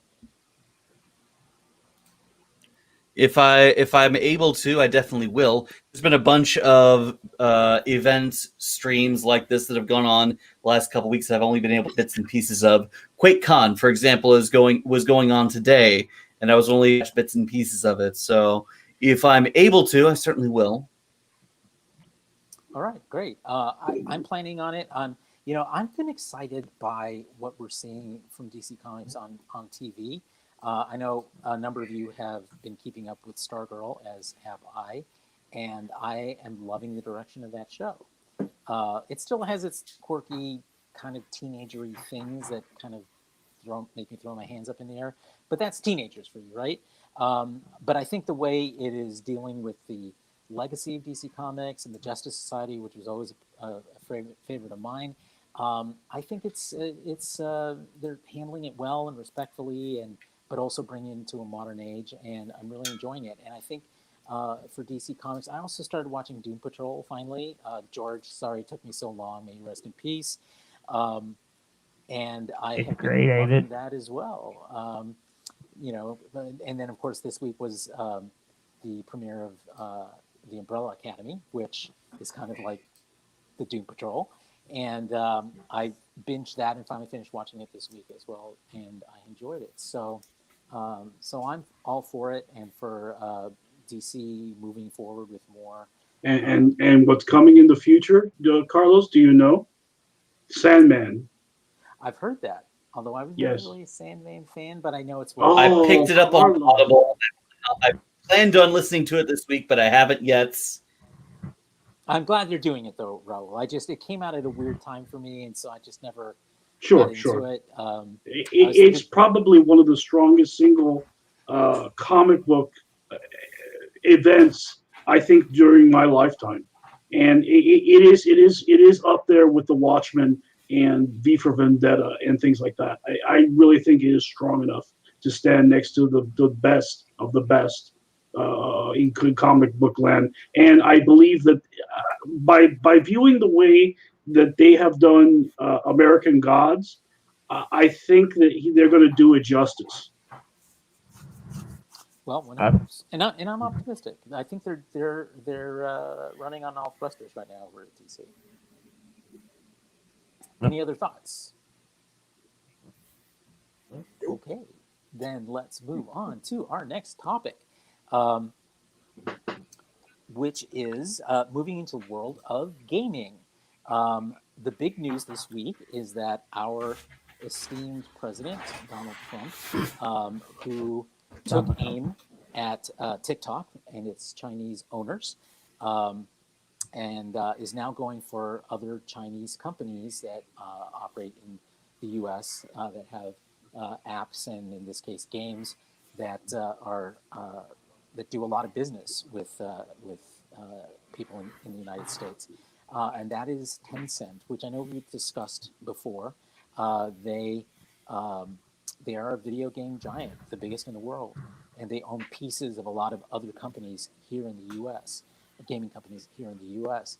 And he is going to war with them as he did with TikTok. And you know, at least the article that I read that's on our Trello card, you know, wonders whether he really understands the extent, you know, how deep the tendrils of Tencent go into the American economy. Ross, I know you have definite opinions on this, so we're going to start with you. Well, just looking at the campaign he's made against TikTok and against its Chinese owner, it's clear. Well, there's a lot of facets to this story, and some people speculate that this is in part in retaliation to a lot of TikTok users organizing his campaign against his Tulsa rally and its dismal attendance, although that can't be verified. But after Tencent next, he's getting in with the big fish. As we've discussed before, Tencent has its hands in a lot of U.S. business in the video game industry. They wholly own League of Legends. They have a significant stake in Epic, which runs Fortnite. They have a significant stake in a lot of companies, including Blizzard and EA, and you name it. Tencent has a finger or two in it. So And if the films as president well. is going, They invest heavily in And what?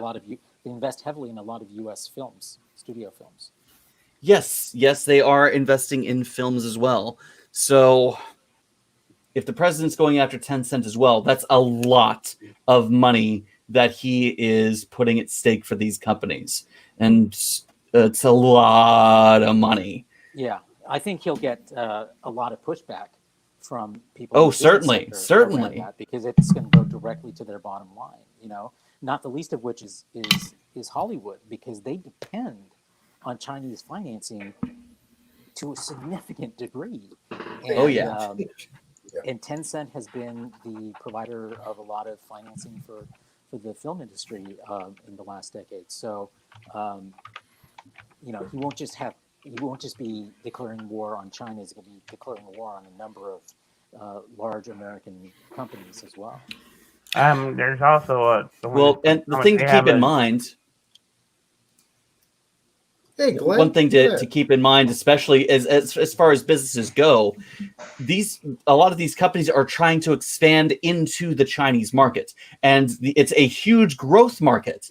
It is the place to go if you want to expand and to continue to grow. And to do that, you can't do that on your own. You have to partner with a Chinese company. It is the only way to get into that marketplace. The Chinese government won't allow it otherwise.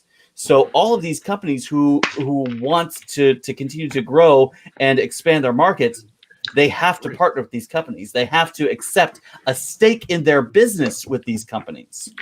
So this is putting a lot of companies in a very uncomfortable place. But I mean, you have to look at this though, like with TikTok, every time a developer, anytime. So I think the recent news was that iOS 14, the beta, has revealed a lot of security issues with TikTok.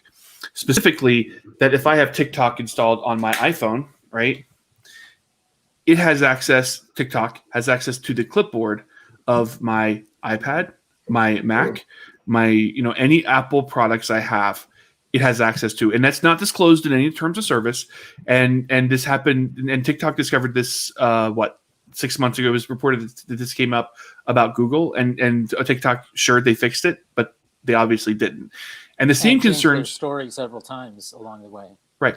And the same concerns that exist about TikTok, the TikTok app, also exist about WeChat, right? Which is where Tencent comes into play. So it isn't the I mean, again, I know that Orange Man bad and all that fun stuff. It isn't that the Trump administration is targeting these because they're giant buzzkills, although there's a lot of arguments that there are. It's that there's legitimate spying concerns for that foreign national governments have access to a lot of data that they should, or potentially could have access to a lot of data that they shouldn't. We as a nation don't want them to have access to. Well, didn't they have a cell phone that they banned because of that very same reason? It's the company Huawei. Huawei. How do you pronounce That's that? a shipping company as well. Huawei. Yeah. Yeah. Well, And then you're also seeing. we had Woody in our YouTube chat here who said that It's Glenn Hine, by the way. Oh, that's Glenn. Oh, hello, Glenn. Hi, Glenn. Said that they also control the UK video rent and CSE. Yeah, so they have fingers everywhere. And I think you're absolutely right, Jason. The security issues around those apps are pretty big. Having access to the clipboard is a huge deal. And the U.S. has also been lobbying its allied nations around the world against allowing the Chinese to be part of their 5G network build out for the same reason. Right. So definitely some concerns there, but in the broader context of how the Trump administration is dealing with China, the bigger theme there though is what is the animus he's often expressed towards how involved the Chinese are in the American economy. I mean, even national debt. I mean, a lot of the treasury bonds that form the national debt are owned by China. Right, and China doesn't float their currency like other world powers do and things like that. I mean, there's a lot to look at this relationship, and it's been parasitical one direction. U.S. primarily being the parasite on China and the the resources there, but we are seeing a shift in that where we're seeing, the economic ramifications of China controlling the value of their currency and not letting it be determined on open markets and things of that nature, and we're seeing, like I said, this company, this Chinese national company, has access to all kinds of untold data. Like if you are copying and pasting passwords on your laptop, right? So if you have like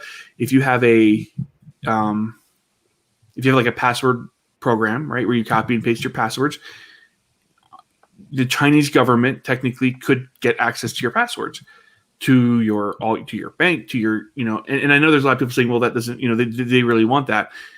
It's still, if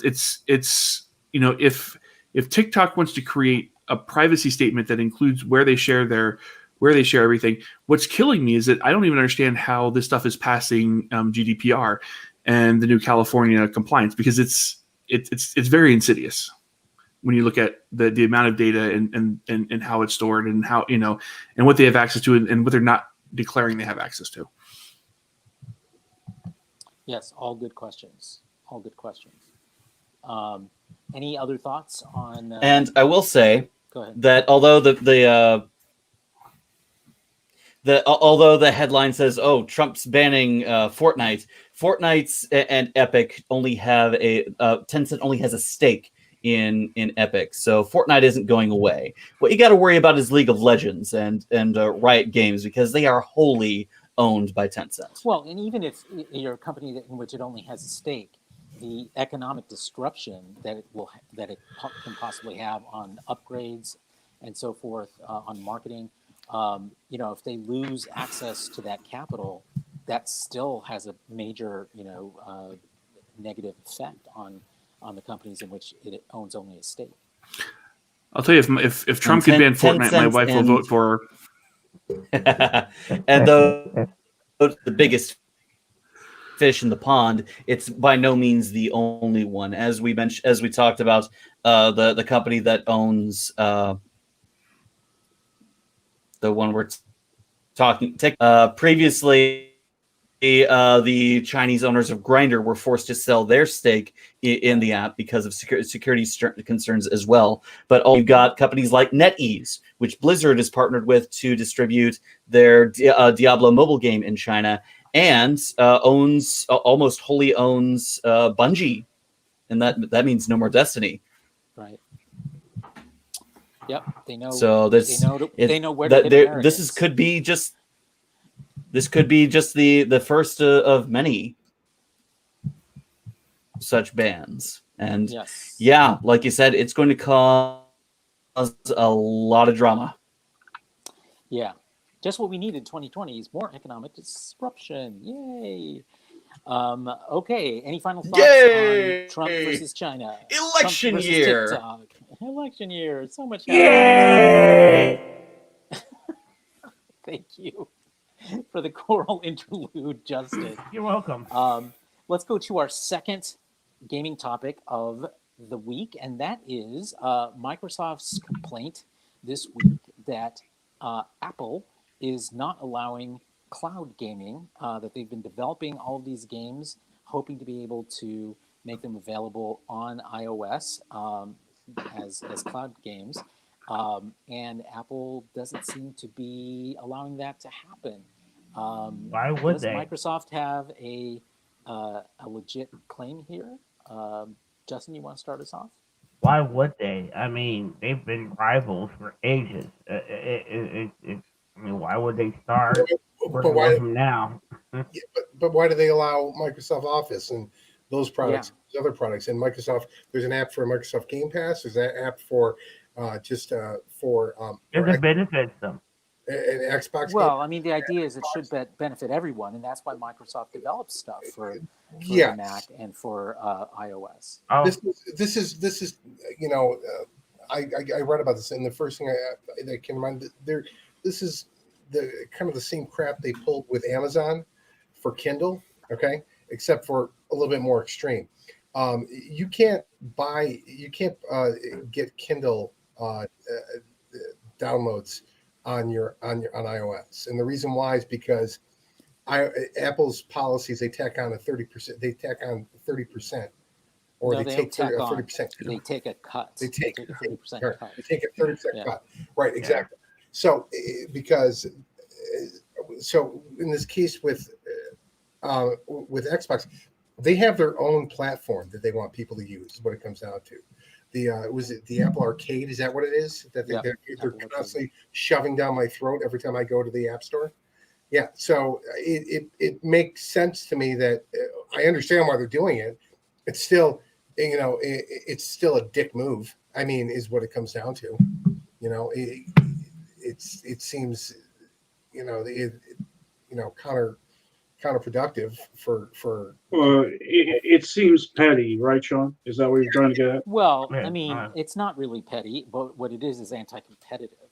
Petty makes it seem like it's not a big deal. It's actually a huge deal. And I that doesn't make it sound like it's not a big deal. It's just the motivation that's driving it. That's what it references petty to. well, but the motivation is not emotional. The motivation is economic. Apple is trying to build its own gaming market, and that's within its walls. And while I'm normally a big Apple apologist, probably not in this case, because I think it could really end up backfiring on them, particularly in Europe, where the European Union frowns on anti-competitive moves by large U.S. tech companies. We've seen it happen to Google. We've seen it happen to Apple in other instances. We could see the same thing happen here. So they really need to be looking longer term, not just at shutting people out of their environment, but looking at whether they can survive anti-competitive laws in Europe and other parts of the world. Well, I think when you look at the story, basically Apple wants to be able to curate their walled garden, and something like Project xCloud would allow a venue where they wouldn't have that control. And then if you have a bad experience with Project xCloud on your iPhone, does that sully your taste or the taste in your mouth about Apple and Apple products? I think it does. Apple's always been primarily a user experience company. It's user experience first over technological advancements. We had the iPhone. We didn't get the iPhone, a 3G iPhone until the 3GS, right? Which was, realistically, all the other carriers were rolling out LTE at that point. I think they're intentionally, I think there is a strong argument that they're continuing to focus on keeping their garden walled off so that they continue to be able to control the user's experience. I think that philosophically, you're absolutely right. That is something that is a high priority for Apple. It does have, it also walls them off economically in terms of what they are controlling on a platform. So I think it's not an either or situation here. It's one that, the philosophy may be what's driving it, but the impact will still potentially be regarded as anti-competitive by other governments, particularly in Europe. And our government is starting to take interest in that as well. Just this last week, a bunch of tech CEOs, with the exception of Tim Cook, were grilled on Capitol Hill over competitive practices.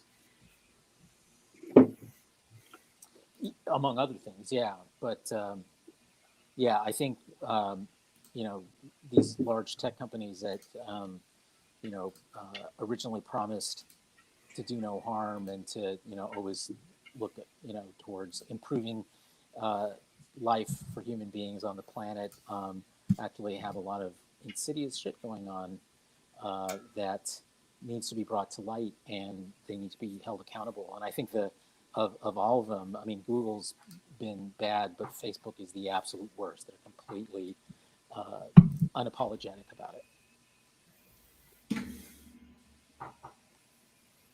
All right. Any other thoughts on the latest version of Apple versus Microsoft?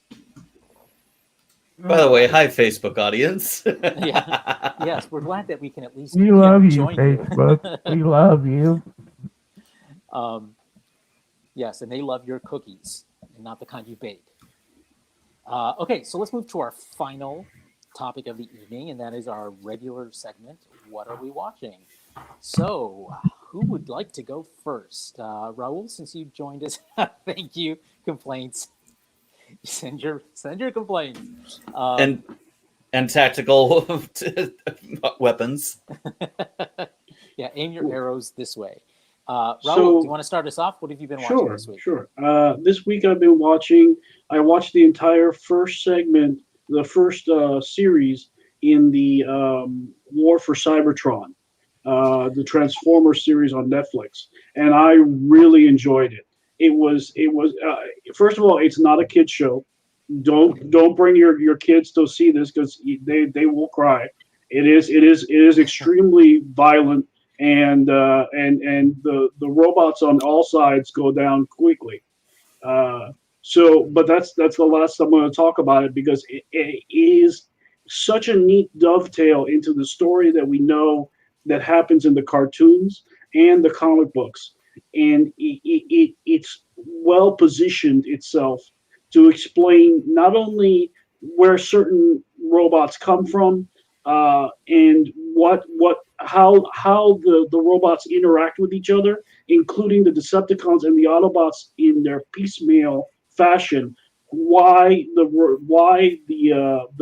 went to war in the first place? It is very neatly explained, and the leadership contrasts and similarities between the leader of the Autobots, which is Optimus Prime, and oh god, I forgot his name now. For the Decepticons, Megatron. Megatron. Thank you. My brain was just fried, and they end up saying the same thing, almost to the same tonation, all throughout the series, which makes you wonder who is the real leader at this point, leading their people to a better tomorrow, which is interesting because it's basically a dystopia now. Cybertron is, and it's very, very well done. I enjoyed it quite a bit. They say it's anime, but it reminds me of the '80s cartoon very heavily in its art style. All right. Sounds like you had a full week. Sean, how about you? What have you been watching this week? Well, season 2 of the Umbrella Academy was one of the things we watched, and it was good. It was a lot different in many ways. At the end of the day, it seems like that we're going to get. It's kind of an interesting contrast where you have superheroes who are trying to save the world from Armageddon, and with the Umbrella Academy, it's occurred to me that superheroes are trying to stop themselves from causing Armageddon, which seems to be the general crux of this franchise. I don't know. It was enjoyable. My biggest complaint about it was how they successfully made Vanya is so incredibly unlikable throughout the whole thing, and it really bothered me how badly they played her character out this season. But the season it was very well done. Other than that, I also watched a very quick 4 episodes. I think it was a series I've been waiting for to come out for a long time called The Last Narc. It's a documentary series about the abduction and murder of the DEA agent Kiki Camarena by the Mexican drug cartels in the mid '90s or mid '80s. I'm sorry. And the aftermath of that, as far as the investigation goes, that was insane. I knew a lot about it already because I watched Narcos Mexico. So, and it's Narcos Mexico did an excellent job of telling that story from a dramatic standpoint, but the documentary it laid it out with so much more detail. Of course, the series that I'm slogging through right now, and I say slogging through, it's because it's very difficult to watch, is Immigration Nation on Netflix. It's gotten really good reviews. It's very hard to watch. And as someone who basically did their entire, when I was in college, I did all my work on immigration studies. In fact, what I did was I found a little trick out. If you do one really good paper, you can keep recycling it over and over for classes, and that's what I did with an immigration project I got. I just kept using it over and over, just adding more detail. Tell you, but under most schools' policies, that's cheating. Yeah, they never even caught on. They just kept letting it go. Well, they didn't even care. Why would they, really? Yeah, right, exactly. So, but it's like, but I did have to change up. I did do more research based on whatever class I was in, and my conclusion after having done a ton of research on American immigration policy, is that it's fucked. That was basically my conclusion. And it's because it lacks. It's so screwed up the way it's organized. There is no consistency to it. There is no. It's like there is no plan. It's just random. And now, since Trump has taken over, he's thrown it even more chaos. And not just Trump, but this actually really, it started in the mid-90s with policies that Clinton established, and of course even more so with the establishment of DHS and ICE in the mid-2000s. So but then Trump comes along in 2018 and says, "Oh, you want to fuck up immigration? Hold my beer. Let me take over and see what I can do to fuck this shit up." And my God, has he ever? And it's nightmarish how screwed up the system is. And it's very difficult to watch all of this, and you get it from the perspectives from every single angle of this. And but it is very good. It is a very good series, and I highly recommend it. So basically those are the three things I've watched, and of course Lower Decks. Of course. Ross, how about you? Eyebrows of Doom. Cars with Faces saga continues. I love there's Cars been a with few Faces. interesting evolutions. Last week I mentioned Transformers Rescue Bots. Well, turns out that only lasted one season, sadly, but it was a lot of fun for Transformers trying to learn about humanity through the lens of the family that they're living with at this and rescuing and helping people throughout the island community of Griffin Rock. Well, it turns out that didn't last very long, and now they've grown their mission into an academy for rescue bots. And now they teach a bunch of young robots how to be rescue bots, how to interact with humanity, going from keeping their identity secret to being out in the open with people and saying, "Hey, these guys are with us." Let's see. Critical Role is finally back on after they've been back for about 3 episodes, and I've been enjoying the ride that show is, all the ups, downs, and epic fails, and all the other fun stuff. Sam Riegel. Let's see what else. Rooster Teeth launched a brand new original series called Recorded by Aerosol. It's a cute animated vlog type story. It sets on an original world where a young girl is training to be a lore keeper, where she travels the world and records history, both living and past. It's an interesting character study of a single individual in an alien world. So I'm looking forward to see where that goes. Let's see. Otherwise, the wife is now rewatching Grey's Anatomy, so I am rewatching Grey's Anatomy. Of course. That's In for a exactly penny, how in it for a works. pound. That's exactly how it works. We're in the middle of season 2, and so much sex and surgery. Sometimes at the same time. Well, no, not at the same time. Thank God. That'd be pretty bad. That'd That'd be be pretty like now. bad. Two of the doctors are feuding because the woman fell asleep during sex in the break room one night, while the other guy was still going at it. And I think that should about You do it sure for that's me. I'm Grey's currently Anatomy? doing a run of BattleTech on Thursdays. The interactive campaign. The viewers are submitting nicknames for mechs, pilots, and influencing what contracts we take and who we end up killing. And on Saturday, I've gotten into a game called Other Side, a curious, haunting, Lovecraftian type turn-based tactics game where you command an army of daughters trying to hold back the sinister forces of suffering and save the soul of a young child before his own anguish destroys all of humanity. I hate it when that happens. And that's about it for me. All right. Sounds like a good week for you. Jason.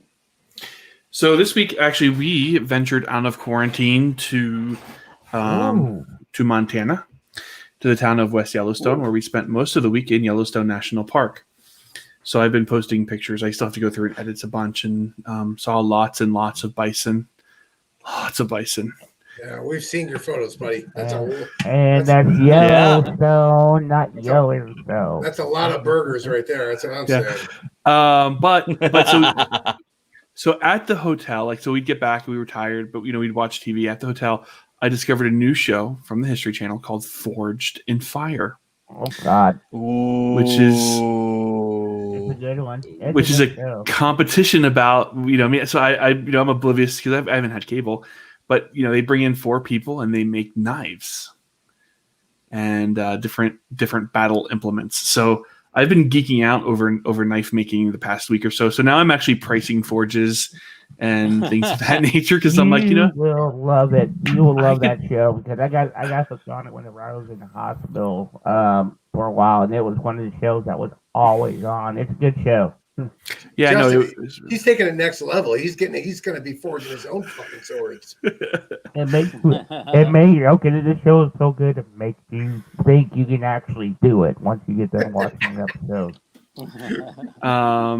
So that's been my viewing week. It was just what was on at the hotel in Yellowstone. Did you guys drive to Montana? I'm curious. We did. It's about 5 hours from where we are. Oh, it's really not that far at all. No, it's not that far at all. Pretty close. Yeah. Yeah, it's pretty close. We just cabin fever was setting in, and we figured you can safely social distance in a park where everything's. A 5-hour drive is a Friday for Sean. Yeah. It's true. It is. When I do my jaunts to Phoenix for no fucking reason. Yeah, absolutely. Yep, it really is. I'm honestly unaware of when you sleep, Sean. Yeah, and most people are perplexed by that too. That's why he never wears pants. I've been wondering. So you just sleep whenever. Because dude is always up whenever I go to bed, and then in the morning at like 7-8 o'clock in the morning, he's still sitting out. I am like, what? When the hell do you sleep, dude? I know. I do a lot. I take a lot of cat naps, and then I wake up and I check my notifications, and I get into it, and then I go back to what I was doing. So yeah, that does happen a lot. So. Well, there's the secret, folks. You've all been wondering. Justin, how about you this week? Let's see here. I'm starting on Umbrella Academy, catching up on Doom Patrol, Stargirl, and of course Star Trek Lower Deck. That's pretty much been it. After a bunch of random YouTube videos and going back and watching some older Star Trek episodes, just random ones, no real particular order, just something to fill the time.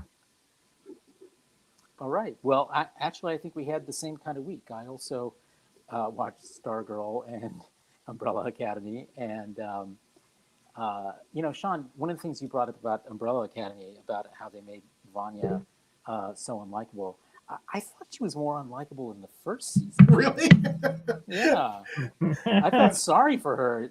God, I can't imagine her anymore. Well, I don't know. It's just like the first season, she was just like, I felt sorry for her because she didn't know who she was or what her place was in the universe. And it's like in the beginning she didn't know who she was, and then she just kind of started to not give a shit. And it just so that was my problem with her. It was all about she wanted to make herself happy at the end of it, and that's we kind of like a little bit more selflessness from our heroes, Sure. Oh yeah. Speaking of selflessness and heroes, The Boys is getting ready to start soon. So we've been dropping yes, it is in like September. crazy. So be ready because They released a new fun. They released a new clip this week, which I have not had a chance to watch yet because I think it was just yesterday. Yeah, I posted it on in the group, and I think I shared it in our chat too. So. Yeah, it's definitely looking good. They introduced a new soup. Right. I forget her name, but she's pretty badass, and she swiftly makes Homelander her enemy, which I'm always in favor of. So it looks like she makes Homelander her bitch, is what it looks like. kind of. But I'm definitely looking forward to season 2 from them. Interesting note: Jack Quaid, who's in The Boys, voices Ensign Boimler on Lower Decks. Yep. So I thought that was interesting. And he is the son, of course, of Meg Ryan and Dennis Quaid. Right. So he has Wow. he's a legacy. He's a legacy. Yep. So what else have you watched, Carlos? Oh, speaking of legacy characters, the fun cameos on Grey's Anatomy, Admiral Cornwell and John Cho in this past season. That's right. They have both been on there. On what? Back-to-back episodes. On what? Grey's Anatomy? Oh, and Yeah. on the Lord. It's still on? Yes, it's still on. It's still dude. on. It is still on. I stopped watching it years ago. Terry They've O'Connell killed half is the original the, characters. They killed off one of the most important characters to the main character. She's still going on somehow, and there is still a huge following. Boring. I like that. It's a ship of Theseus now, is what it is. God. I don't know. To me, it just started getting repetitive. So I just Boring. Yeah. Thank There you, are better Justin. ways to write off characters than killing them. Boring. Yeah, but very few satisfying ones. Well, didn't so they killed off what's his name, Dreamy or Yeah. McDreamy. was it McDreamy? Who was no wait, Dreamy was the one. McSteamy, right? So McSteamy Patrick was the Dempsey.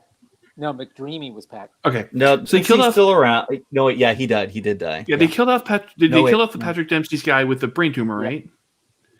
Isn't that how they killed off Dr. Green in ER? I've had this argument with my wife that Grey's Anatomy is nothing but a complete and total ripoff of every other medical show that's come in before, Wow. including but not limited to ER, Scrubs, Chicago Hope, House. all of them. House. I mean, Yeah, but Which- Jason, which other show had sex with ghosts? Scrubs. Well, Next okay. generation. Yeah, there was. Oh my God, there was sex with ghosts in Grey's Continue Anatomy. on. Continue on. The one that kills me the most irritating death. They were already writing the character out. He was going to join the army. The character was going to join the army. They were going to try and talk him out of it, and then all of a sudden he died in a car crash. You were already writing the character out, and you killed him. Why? Isn't it? This all Pettiness. This is just all pretty. My vote for best way to write off a character remains L.A. Beasting. Law getting rid of Catherine Pulaski. By falling down an elevator chute. Yes. Yeah. It was epic. I mean, It they was epic. showed that they can write off characters without killing them. They retired Christina Yang. She went off to run her own damn hospital in Europe. So That's now, good. Ross, It's true. That's how you write out a character. You give them Well, a then she grand went to work, purpose and she went somewhere to work else. For, she went to work for MI6. You know. what's going Killing on here? Eve. Yeah. Okay, so I mean, aren't all these procedurals basically the same anyway? I mean, it's between this and NCIS and CSI and Law and Order. I mean, come on, it's all the same shit. So, I mean, I would just say go watch. So there's Dr. Mike and there's Sick Notes, which are like YouTube doctors or doctors that are on have YouTube shows. And they both rank Grey's Anatomy as being like one of the most worst shows when it comes down to medical accuracy. Yeah, like they don't. I mean, that's not what it's there for. It's it's an evening soap. is No, what it is. no. Well, it's all about promiscuity and eventual relationships that are born from promiscuity. Evening soap, right? So it's a gigantic lie, and basically. the children who were born from promiscuity. Literally. So anyway, to finish my what I was watching this week, basically I watched the same stuff Justin did this week, so we're of the same mind, Justin. However, I did. Who's worse? I did turn my attention this week, the last half of this week, to YouTube a lot, given the big news of the week, which was Axonar's YouTube channel getting terminated. Spam Well, deceptive practices. You're welcome. Yeah, thank you. Yes, thank you. But yeah, it's a big deal for Axonar, and Alec Peters still has the Aries Studios channel. For and now. so he's moved everything for now because under Google's policy, Google of course owns YouTube.